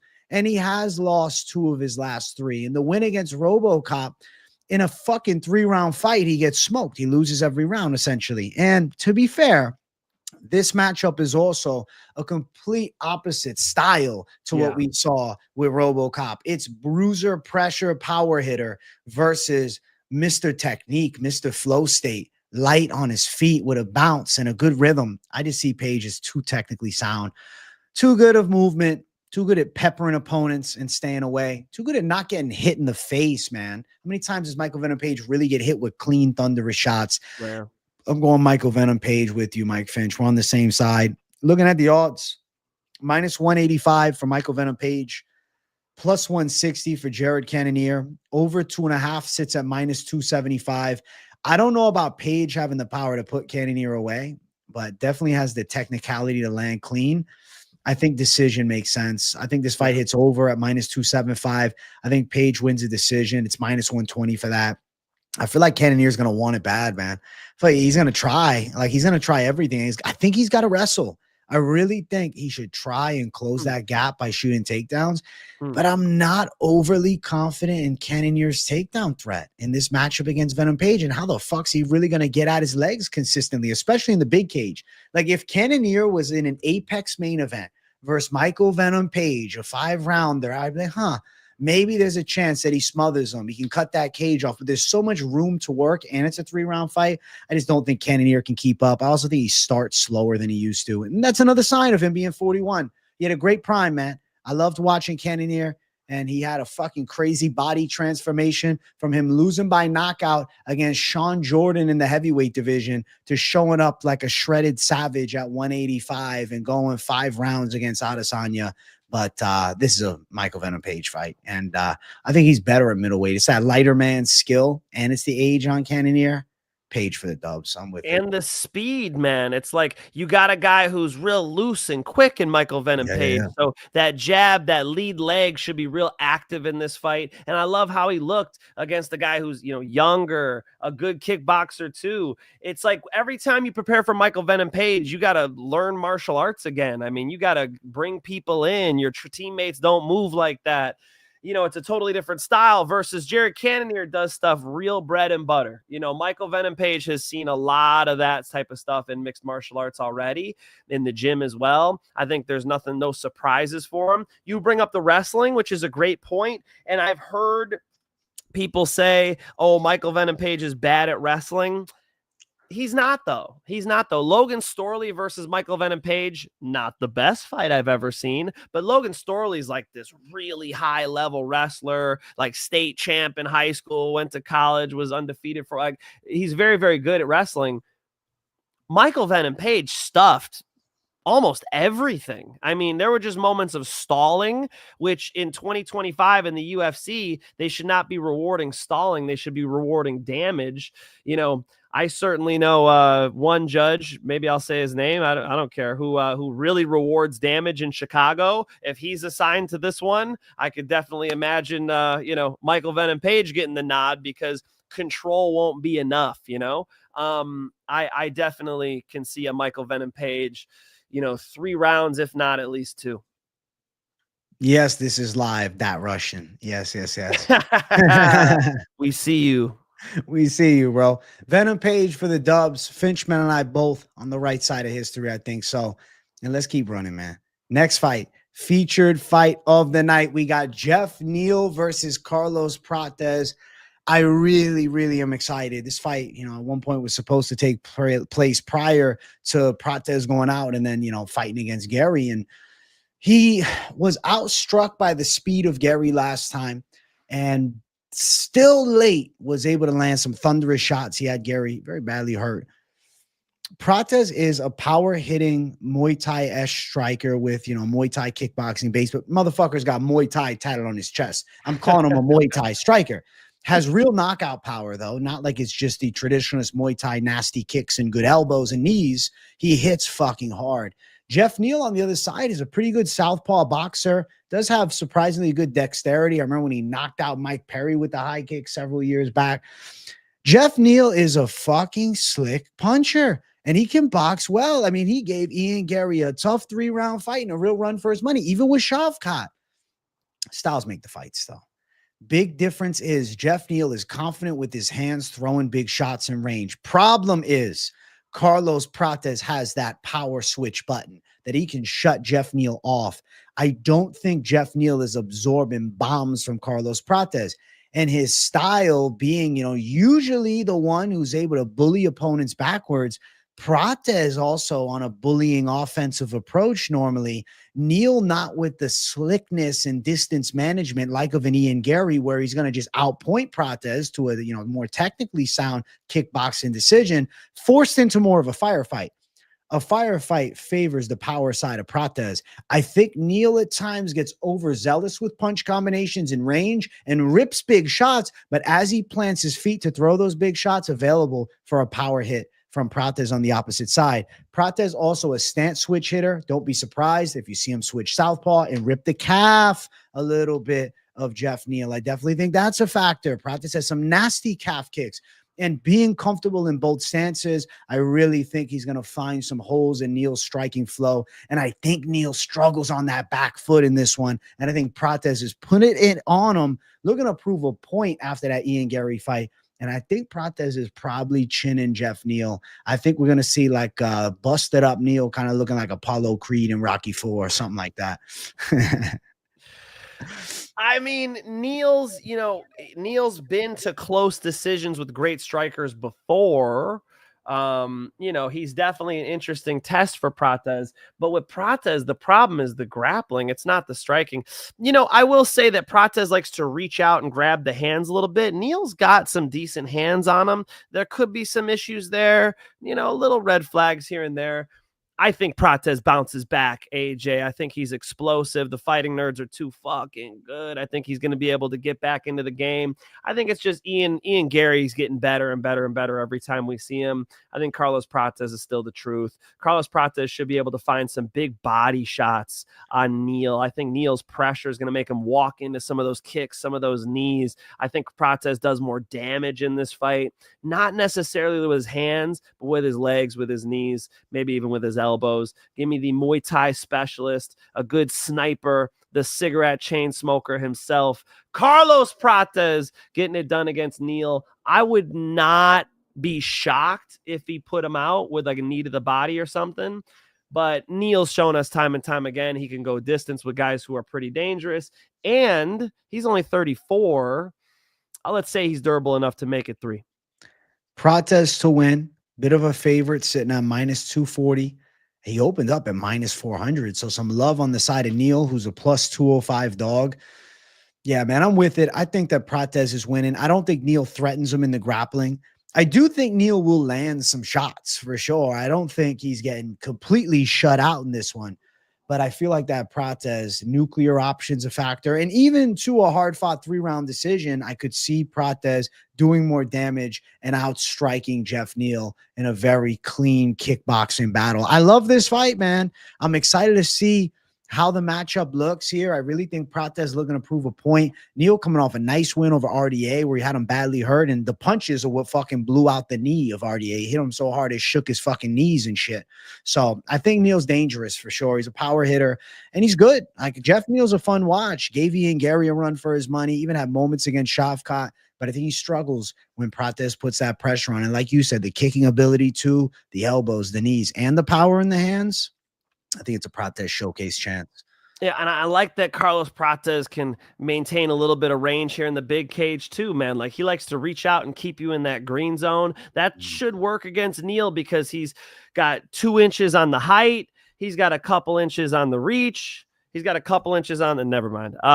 Carlos Prates, I think, gets it done. And I do think that Carlos probably got that late. He got that late. Okay. It hit me after. I'm like, what stat is he talking about? I know what he's saying. I'm busting balls. Carlos Prates. Oh, shit. Getting it done. Dangerous Prates to win it. I think so. Betting the props is scarier here. I think Prates is more so of something in a 2 or 3 leg parlay you could consider as far as chasing the knockout prop. There's a possibility of such KO win for Prates, only plus 115 though, as compared to Prates by decision at plus 220, over 2.5 plus 125, under minus 155. I do favor the Prates power. I'm going to call a KO as the official call, but I definitely think there's a chance, though, that Neal survives the onslaught. Neal is not chinny by any means, and he's only been KO'd once as a pro, and it was a long time ago. You know who knocked him out in the 3rd round? Kevin motherfucking Holland KO'd him in the 3rd round back in 2017. Of course it was Kevin Holland. Of course. I like the fight, man. I think it's the right fight for Prates. Like, if you wanted to find a challenging fight for Prates that means something that I do think he's going to bounce back in, this is it, right? It's UFC level, but I feel like Prates is a pretty fucking dangerous matchup for Neal. Cool fight. Let's go. Hey, MMA Locker Room, OG follower of the channel, and he does interviews and picks too. Shout out to him. He's a good dude. He said he's got an interview on Pub Sports Radio with 3K views with Ruziboev. That's pretty fucking cool. Okay. So if you guys want to check that out, man, shout out to MMA Locker Room. What's up, buddy? Good to see you, bro. Much love. Shout out, bro. Thank you for being here, bro. Let's go. Let's keep moving up the card. Finch and I in alignment again. We got the co-main event. it's another one where we got a former Bellator talent, and I gotta let Mike Finch break down these Bellator guys first. So Finch, man, tell me what you're thinking. Aaron Pico is a destroyer of men. He moves differently. You watch him fight and you watch bodies hit the floor. He turns his fucking hips and his shoulders into everything he throws. Anytime he throws a strike on the pads, you best believe the fucking knuckles are separating from the pad holder because he's punching right through it. Aaron Pico's got just a different style. And people might not even know this yet if you haven't seen him fight before. He's a wrestler. He's this phenomenal wrestler. When he was a child, he was like one of the best 16-year-old wrestlers on the planet, you know, undefeated in high school and went on to wrestle internationally as well. He is very fucking high level, and he's this big time wrestling prospect. Oh, he's going to go to a D1 school. He's going to win the Olympics. No, he decides to go all in on MMA. He loves boxing. He's a Canelo Alvarez fan. He loves, seriously loves fighting. And so when you got a guy who's willing to go into the fire and be the fucking fire, you got to watch every Aaron Pico fight. When I would, work at Bellator and Aaron Pico was fighting, I remember he fought Justin the Train Gonzalez. I was like, they wanted me to do something in the back. I'm like, hold up, Aaron Pico's fighting next. I'm going to watch the Aaron Pico fight cage side, and then I'm going to go record this in the back, the main event fighter warming up, because you cannot fucking miss a live Aaron Pico fight. So how excited I am for him to be in the UFC is way up here, dude. I am so fucking happy that he's in the UFC. But how many times do I have to see a Bellator fighter who hasn't fought in 18 months make their UFC debut against a fucking surging main events headlining UFC veteran who's in their fucking prime and get edged out or get beat? In Patchy Mix's case, Patchy Mix, all love and respect to Patchy Mix, but it looked like he was having an anxiety attack out there, and so I don't like Lerone Murphy. And then the last matchup, the wrestler Evloev. These are fucking tough matchups, man. Remember when Brock Lesnar made his UFC debut? What'd they do? They said, here's Frank Mir. Here's the best fucking submission specialist in the UFC. We're nervous that you could take everybody down. So here's a guy who could deal with it once you take him down. The UFC goes, here's Evloev, the guy who's about to get the title shot. Oh, he's out? All right, let's get you Lerone Murphy, who just beat Edson Barbosa and fucking Josh Emmett, right? Who's very high level in the UFC. It's a problem. It's a huge problem. And on top of that, they're giving Aaron Pico the love with the odds too. They're giving Aaron Pico the love with the odds too. My heart says Aaron Pico. I do believe Aaron Pico will fight for a UFC title. You are going to see a different type of fighter in Aaron Pico. This is not a Patricio Pitbull who had his career in Bellator, who is the Bellator GOAT, but whose best days, whose best fights are probably in the rearview mirror. This is a kid. Aaron Pico's in his mid-20s. You're about to see Aaron Pico fight for 10 fucking years, and you guys are about to see him beat some big names in the UFC. On his UFC debut against Lerone Murphy, I'm going to give a slight edge to Lerone Murphy. Decision. Wow. I put in chat, Finch picks Pico minus 700. So you guys pick the other side. Yes. Holy shit. I'm going with Lerone Murphy too, man. I think Aaron Pico is awesome. I really like Aaron Pico, but he's 28 years of age and yes, has a ton of fights outside of the UFC at a relatively good level, but I can't look at that resume and say it holds weight to what Lerone Murphy has been able to do. How do I not pick a guy who's 8-0-1 in the UFC with 8 straight wins, who's beaten the likes of Josh Emmett recently, obviously Danny Ige fight as well. And you say, oh, but Ige lost to Pitbull. Ige's still capable, and Lerone Murphy beat him first. Edson Barboza, he dominated. Josh Kulabea win. This was back 2 years ago. Gabriel Santos win back 2.5. He had close fights, but Lerone Murphy has seemed to hit his stride now. I look at Lerone Murphy and I'm like, this man is good everywhere. Lerone Murphy's striking is sound. It's technically efficient, and he's got just good kickboxing with solid punch power. He can box for sure. But also, Lerone Murphy has offensive wrestling, and I'd say he's got a good get-up game to go alongside of his defensive wrestling. Even if Pico can land the takedown, I would be shocked to see Pico ragdoll a Lerone Murphy. I just don't think he's capable of doing such a feat. Lerone Murphy has physicality. Lerone Murphy has get-up game. Lerone Murphy has the man's strength element of this fight, and he's in his fucking prime right now, winning at a high level. He's main eventing UFC Fight Night cards. It's a co-main event spot for Aaron Pico, who, like Finch said, is sensational. Rips to the body beautifully. Bomber, throws huge punches, but at times he has gotten caught sitting in that pocket for too long. Granted, this was many years ago, and he's 9-1 over his last 10 fights.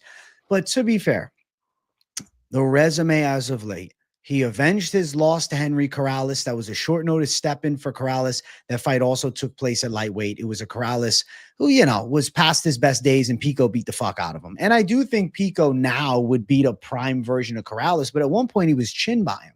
He beat Pedro Carvalho. Corrales, these guys cannot stand toe-to-toe. They can't even be in the same conversation as Lerone Murphy. You got a decision win over James Gonzalez, who was 10-5 back in Bellator 295 in April of 2023. He showed good wrestling in that fight and dominated. The shoulder injury against Jeremy Kennedy was unfortunate, but he had the dog in him and tried to fight through it. The Adlai Edwards fight, where I found the magical line of over 1.5 back then when I thought Adlai's tough enough to survive. Win over Justin Gonzalez. And I can go on and on and on about the names of the guys he beats are an impressive resume for a guy making a UFC debut. But it's not, let me put you into the fucking co-main event against the number 6 or 7 on the fucking planet right now. Lerone Murphy is sound everywhere. He's got UFC 5-round experience. He's got big spot experience. And I really think that you debut on a card like this, I mean, the lights can get to you. We saw it with Patchy Mix in the debut. We saw Patricio Pitbull get his ass handed to him against Yair Rodriguez. I think Lerone Murphy is going to outwork him. I think it's a hard 3-round fight. I think Pico has moments, but I think Lerone Murphy is sound in all areas. He's good at everything, and he also has a physicality edge over Pico. Though Pico's jacked and strong, a 34-year-old man versus a 28-year-old, and a prime 34-year-old Lerone Murphy who's won 8 straight fucking wins. Come on, man. How can I go against that? I think Lerone Murphy could sting Aaron Pico on the feet and hurt him. I think in the wrestling department, you could be surprised with Murphy hitting a takedown here. I think hard 3 rounds, back and forth fight, but I think Murphy shows that UFC experience is the best teacher of all. And I think he takes out a great prospect in Aaron Pico, but I highlight that word, prospect. 28 years old is normally a little soon to get these big spots here. Not always, but I think here in this matchup, I'm going Murphy decision. Aaron Pico's very physical, though. Aaron Pico's so fucking strong. The people who've beaten Aaron Pico have caught him. They go into the fire with him, and Aaron Pico's going to roll the dice a little bit to try to get you out of there, and you could try to get him out of there too, right? For those of you that don't know, really quickly, Aaron Pico, they wanted money earlier in his career. And so they went and just threw him in there with big fights, even though he had fucking no MMA experience. He was fighting guys who were real experienced already in MMA. And that's where how many losses we got? Just 4. That's where the 4 losses come from. They're early in his career. Last one was Jeremy Kennedy in 2022. But we're talking, he was fighting Adam Borch and Henry Corrales when he was young. Zach Freeman fought at 8-2 for his debut. 0-0 versus 8-2. What the fuck are we doing? So just so you guys are aware, when you see the 12-4. Aaron Pico is very fucking strong. So that is, I'll disagree with you there on the physicality part. Do I think Lerone Murphy's liable to hit like a quick takedown? Yes. Do I think Aaron Pico's popping right back up? Yes. These UFC debuts, AJ, what I'm seeing is an explosive athletic kid who hasn't fought in 18 months. He hasn't fought in fucking 18 months. That's hard. It's hard to find your timing. It's hard to get in there with Lerone Murphy, who's been active, who's been fighting main event fight nights, right? Who fought 5 fucking rounds. Twice now? He's ready to go. So I think that experience, I think that second and that third round, finding a way to win, that's where Lerone Murphy gets it. If Lerone Murphy was like way physically stronger than Aaron Pico, I'd be fucking shocked. Have you seen Aaron Pico doing cardio with Khamzat Chimaev? You know that Aaron Pico has been training with Khamzat right over there in Newport, about 15 minutes away. These boys are ready to fucking go. Aaron Pico's strong as shit. I think so. Listen, I think Pico's a fucking workhorse. I think he's a machine. I think he's incredibly talented. I think he's a special fighter. But I think that Lerone Murphy's damn good. And to debut against him, That's too much too soon, man. That's and I know a lot of people keep saying, oh, it's a 5-round co-main event. Everything I've seen says 3 5-minute rounds. If you can find me evidence that it's 5, I haven't seen that. Co-main is 5 rounds. I see that a lot, but I've checked multiple sites and it's saying 3. What now we're saying 5. Is this true? Now I gotta fucking double check this. If it's 5 rounds, I like Murphy honestly more. The news is fake. Let's check this thing. It's 3 rounds, bro. Chat, you were asking me, like, Mike, you hyped up Aaron Pico and then you picked Lerone Murphy. Why? Because I don't want you to say, but Mike, you picked against, Aaron Pico in his UFC debut. You didn't believe in him. I absolutely am telling you, I believe Aaron Pico will challenge for the UFC title, if not win it. Aaron Pico is going to be a name in the UFC. When he's 5 fights in, when he's 10 fights into the UFC, he's going to be able to compete with the fucking best of them. Aaron Pico is tremendous. I can't wait to see what a 29-year-old Aaron Pico is turning out. In his UFC debut, they gave him Lerone Murphy for a reason. Serious, man. It's a fucking savage jump. It's an animalistic test. I respect it. I'm happy for Aaron Pico. And yes, dude, it's fucking the 5-round talk is these rumors you guys trying to get in my head. It's 3 5-minute rounds from what I've seen. Everything says 3 5. So you guys are trying to troll me in chat. Thank you for the dono, though, Wise. We really appreciate you. And Alex NYC, did we miss you? Mike, his only wins are to a 40-year-old with double-digit L's. It relates to this fight, Finch. What we're talking about, Lerone? No, we're talking about Pico. We're talking about Pico? Henry Corrales isn't 40? How fucking old is Henry Corrales?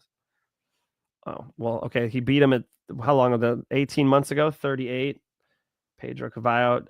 J-Train Gonzalez is like in his 20s. How old is he? Seeing 35. Jeremy Kennedy's in his prime. Adili Edwards is good. That's another young guy, 35. So quick capping. Yeah, I mean, Aaron Pico has a lot of, once he has UFC experience, you'll see the best out of him. Without it, it's tough to slam, especially when he's like a 2-1 favorite. Honestly, I'm surprised to see it, especially after the other Bellator debuts. They throw them at, like, Pitbull, you guys got to see beat Dan Ige, because I think people start being like, oh, Pitbull sucks, and then he beat Dan Ige, like, oh shit, okay, he actually doesn't suck. They gave him Yair on purpose. I think it's in the matchup here. I think if you give him somebody outside of the top 20 lightweights on the planet, Aaron Pico gets it done. But as far as throwing him into the deep end of the pool, I don't love him being a 2-1 favorite here, AJ. I feel like they're tripping a little bit. Alex NYC, thank you for 199. He says, read their records, 10-13. I mean, to be fair, 21-7, 13-7, 10-5. 10-5. Adili Edwards 9-1. Justin J-Train Gonzalez was 12-0, and I was there for that fight. And J-Train had some hype on him coming into that fight. Obviously, he went on a bad little streak here in PFL, but J-Train was 12-0 when they first fought. So fake news again. Fake news. The news is fake. CNN. Fake news. Don't do that to me, Alex. Thank you for the $2. Odds for the fight. Finchman's already hinted it. -190 for the side of Aaron Pico to +165 for Lerone Murphy.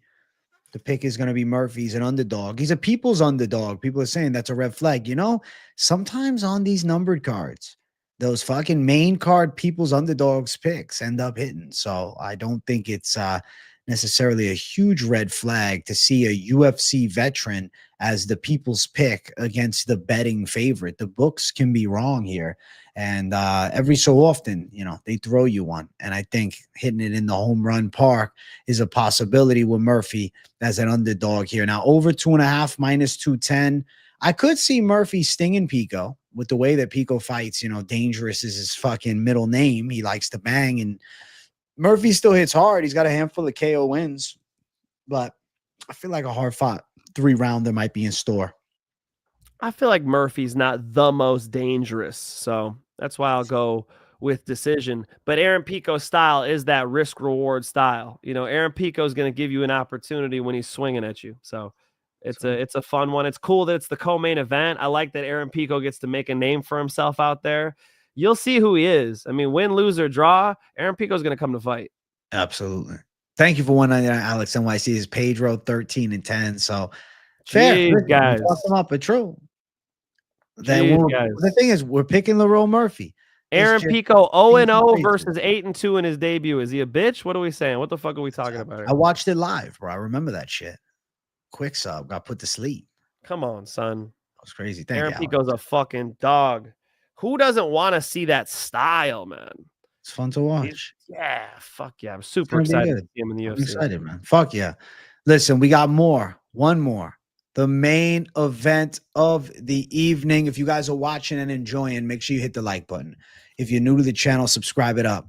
We got Dricus du Plessis versus Khamzat Chimaev for the middleweight championship. I have been speaking upon the destiny of Khamzat being champion since the UFC debut, since I first saw tape on Khamzat Chimaev many years ago when I first started the channel. I made a video, is Khamzat Kamaru Usman's kryptonite? And though they fought years later and it was at 185, I was absolutely right. He did beat Kamaru Usman. And this is a better Khamzat. This is a Khamzat that's become a true middleweight. I'm picking him against Dricus du Plessis here. I believe Khamzat Chimaev is going to show you guys the complete disparity of grappling levels between him and a Dricus du Plessis. Now, du Plessis is physically strong, and du Plessis is a sound grappler, but Khamzat is a murderer in control, a murderer in takedown threat, a murderer in chain wrestling, a murderer in physicality. And I think Khamzat is going to get du Plessis down. And I think he's going to beat du Plessis up a bit. And I think that it might not be round one, but he's going to wear on him. And then round number 2, I think he gets the kill. I'm going Khamzat Chimaev to sub up Dricus du Plessis. I think he's got the squeeze of a fucking 300-pound strongman. I feel as though Khamzat Chimaev is destined for this. I think Dricus du Plessis is good. But even in striking moments, I mean, he's known for the clunky style. He's got the big looping shots. Khamzat's better with straights down the line. And now I have a Khamzat that's become a real middleweight that's doing strength and conditioning with Sam Calavita. I mean, shit, look what he did to TJ Dillashaw. Yeah, there might have been some injections involved, and maybe there's not with Khamzat. Maybe not. Regardless, Khamzat Chimaev with fucking cardio, I think that's the scariest middleweight that's ever existed. But fuck the cardio element of this. I think he's going to beat Dricus du Plessis up. I think it's a one-sided beatdown. I think Khamzat Chimaev is going to put it on him. He's going to impose his will. He's going to get him down, and he's going to bully him. Let's not forget, du Plessis had trouble even with Darren Till in moments of their fight many years ago. And yes, beat Sean Strickland last time handily. Touched him with some good shots, but it's not like du Plessis has the power of a god with his punches, you know? It's more an accumulation of shots. He's going to take your best shot. He's going to keep coming. He's going to keep coming. He's going to keep coming. But the difference is, I think Khamzat is able to get him down where du Plessis can't come forward. He has to try to enter a survival mode on the ground. I think he's going to have an incredibly difficult time getting back up to his feet. People use the excuse, oh, well, it was Whitaker's teeth. Khamzat ripped those fucking teeth back into his jaw. It wasn't, oh, his teeth, his sensitive teeth. No, it's the Khamzat squeeze is that fucking good. Khamzat can break a fucking trachea, I swear to God. I'm going Khamzat Chimaev by submission, Mike Finch. I think he's going to show levels on the ground to du Plessis. I see du Plessis getting fucked up, man. And I like du Plessis. I love Khamzat. I was the Khamzat super fan. Remember when I shaved my mustache? Yes, bro. You love Khamzat. Fuck yeah. And it makes sense, of course. Yeah. When he burst onto the scene, he was fighting every other fucking weekend, just smashing people, you know? And people loved it. I mean, you know, nobody was complaining about those records, by the way. Khamzat Chimaev smashing who was first couple UFC fights. You know, Khamzat Chimaev is so special. His grappling is so powerful. His control on top is tremendous. And he could strike too. Did you see Khabib say that he should strike with Dricus du Plessis? Did you see that? I did hear that. Khabib said he should strike with Dricus du Plessis. Khabib, what the fuck are we talking about? He should take Dricus du Plessis down. I just watched Khamzat Chimaev grappling with Saudjalaev. And anybody who knows who Saudjalaev is a real wrestling fan. That's the Olympic gold medalist heavyweight wrestler from Russia. And Khamzat was stuffing his takedown, working with him. That's the level of wrestling you get with Khamzat Chimaev. Drickus du Plessis strong. You know who else is strong? Everybody Khamzat's fucking training with. You saw him training with Bellator wrestler, fucking Pat Downey. He's been training with Pat Downey. That's a great body to prepare for Drickus du Plessis. Pat Downey's built like a fucking fire hydrant too, and he's a lot better at wrestling than Drickus. I think Khamzat Chimaev is going to explode through a takedown, get on top of Drickus du Plessis, and fuck him up. I think Khamzat Chimaev can potentially dominate this fight and get Drickus du Plessis out of there in the first 2 rounds. The counter argument is obvious. Hey, Drickus du Plessis is as tough as they come. His cardio is the best in the division, and he's the champ. He's gone 5 rounds hard with Sean Strickland, and he's able to, work late. So Drickus du Plessis late. I understand the argument, and if he could survive, that's real. I just don't see how the wrestling is not very one-sided here. And when Drickus du Plessis on bottom, I really don't know what he's going to do. I have not seen Drickus du Plessis have like a real solid jiu-jitsu game, a real anything outstanding with his stand-up game. He could stand up, but I don't think heart's going to be enough. I think Khamzat Chimaev, the wolf, gets his teeth sunken into DDP, and I think he's getting the belt in Chicago. Khamzat Chimaev. And is it ground and pounder submission? I don't know. Drickus is so goddamn thick, bro. I can imagine Drickus covering up and Khamzat letting some hooks go to get the referee to step in as well. But Khamzat Chimaev getting the referee to stop the fight. I think the second round makes a lot of sense. I love the second round call. Money line for the fight. -220 for Khamzat Chimaev. Oh, and I'll anticipate that getting wider. Yeah. It did get wider. It did get wider. -190 when I broke this down for the first time. That's right. That's right. That's right. So some money coming down. I expect it to grow more. So inside of the distance for Khamzat Chimaev sits at -135. Khamzat by KO at +300 and submission actually +185. So the expected method of victory is for him to submit Drickus du Plessis in this spot. Now, du Plessis has been submitted once as a professional. He was caught in a ghillie by Gareth McKellen back in 2014. My God, this is a long time ago. And McKellen, he had 5 UFC fights, ended up going 1-4. Obviously not related to this fight, really, but he has been strangled. That's where I'm going with it. You can be tough, you can be strong, but a strangle is going to put you to fucking sleep. And I think Khamzat has the squeeze of a fucking 100 men. And I really think he's going to end up strangling du Plessis. But you're right. He could ground and pound him. I think that this is violence for Khamzat. And I got to shout out some donos. Alex NYC, thank you for $1.99. I would rather Zalal Pico better. Listen, that would probably make more sense for where they're at in their careers. But that's not what they do with Bellator talent or PFL talent. They fuck them up first, and then they'll give them fights that they can win. Then welcome to the UFC. We kicked your ass. Now you're in. I think that's why with Pico they're throwing him that. Thank you, Alex NYC. Alejandro Delgado, thank you for $4.99. Let's go, AJ and Mike. Live in Florida late. Got to go to work in 3 hours, but the money line is always worth the loss of sleep. Shout out to you, my boy. You're a savage, brother. Oh, shit. Get 8 hours of sleep, or if you're lifting weights, if you're working out, 10 hours of sleep, and quit smoking weed before bed like AJ. You need stage 4 REM sleep, okay? So, you could play us when you're on your way to work or something, bro. I want you to sleep. But, of course, thank you for the 5, and we appreciate you being here. I haven't smoked much. I smoked 1 out of the past 8 days, actually. Just that. for fun. I don't know. I don't know why. I just haven't felt like it. Love that. I feel like I was in Chicago. I couldn't get away from it. My friends like, hey, fuck. What am I gonna do? What am I going to do? Were you baked doing commentary? No. I don't want to do commentary baked. That'd be crazy. I'm not Joe Rogan. Yeah, that's a Joe Rogan thing. Takes an edible beforehand. No, dude. No, I feel like I operate best nice and sober. So that's beautiful. I train sober. I know some people, they show up to jiu-jitsu and like, God damn, not me. Not me. I do my work sober. Let's go. Listen, Finch, I think that Khamzat Chimaev at minus 220 becomes a parlayable line. Shit, you can even argue go heavy on the money line and throw your fucking life savings on it. You know what I'm saying? Not really. I'm fucking around. If you're thinking about doing it, you're taking my joke serious. Jesus, I got to save you. Don't be that dumb. It's a fist fight. But I do think Khamzat Chimaev is going to get it done. I'm very confident in him winning. I'm a Khamzat Chimaev believer off rip. Finch, man, feeling the same. I think a finish is coming. Inside distance, minus 135. What do you think about under 2.5 rounds, minus 125? Possible, buddy. Chasing that? What's the odds on it? Minus 125 for under 2.5. Odds? Yeah. That's interesting. You know, if you believe in Drickus du Plessis, though, that's not the move, right? If Drickus is going to win, it's going to be in 4 or 5 or on the scorecards. If Khamzat's going to win, then yes. So that's a way to avoid that Khamzat 2-1 money line.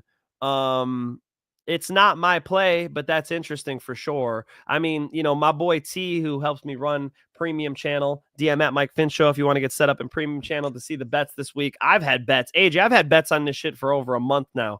Fucking month and a half I've had bets on this card. He wanted to do like a big time lock of the century on Khamzat. That's not where I'm at, but I'm confident. I'm confident in Khamzat. I do believe I do believe that the takedown is inevitable here. Drickus du Plessis stuffing the takedowns in the first and second round would be shocking.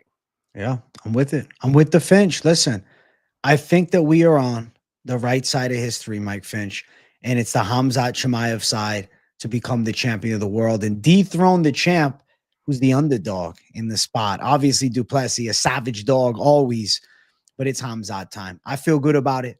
Finchman seems to feel good about it. To bet it, parlayable in a 2-leg for sure. We'll talk parlays in a second, Mike Finch. Any final notes on this fight besides holy fuck, this is going to be incredible?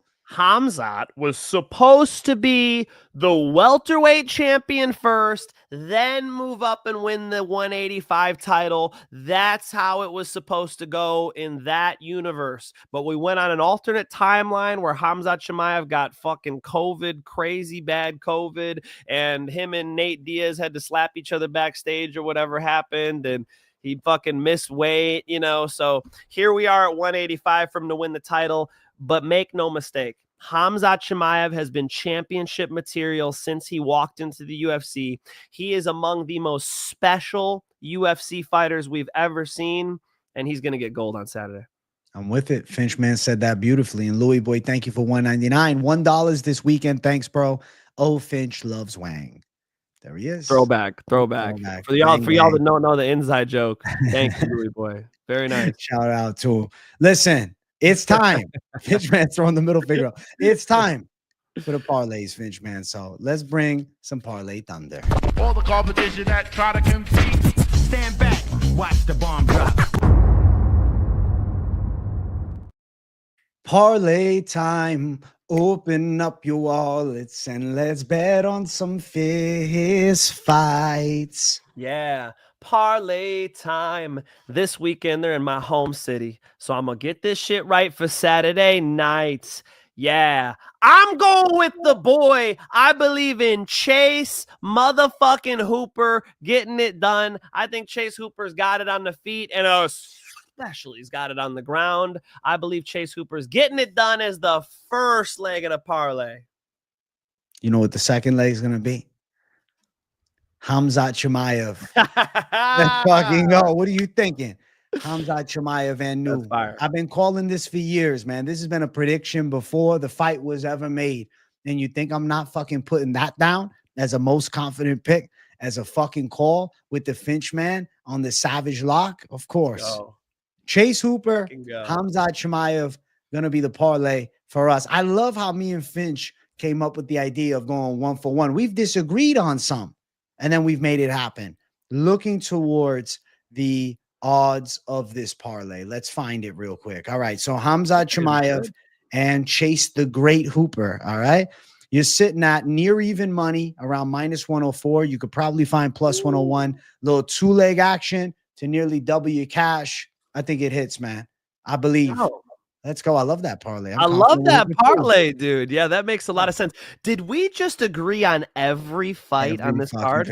Every Holy fight. shit, brother. Underdogs and more. That's fucking sick, man. I like that. I think we're seeing it right, Finch. I do. Yeah, I think so. I've been thinking this has been a bettable card. If you guys want to see my bets, DM at Mike Finch Show on Instagram.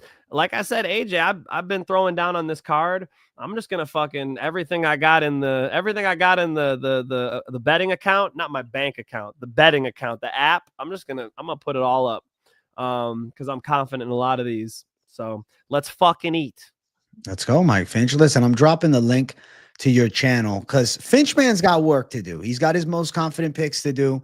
He's got his Telegram premium calls, the Savage plays from the Finchman. He's got a lot of business to take care of. He might have an exciting fucking idea of a show, something. We'll see. I don't know. He'll tell it. I don't want to say nothing, but I do want to say thank you to you Savages. We hit 51,142 subscribers during this show. So that's fucking special. Now, I do want to mention one of my shows that I started again. It's a new series covering the Contender Series. I do it for every single Contender Series event every single year. The Contender Series of picks. Picks are out for the masses. They're up now.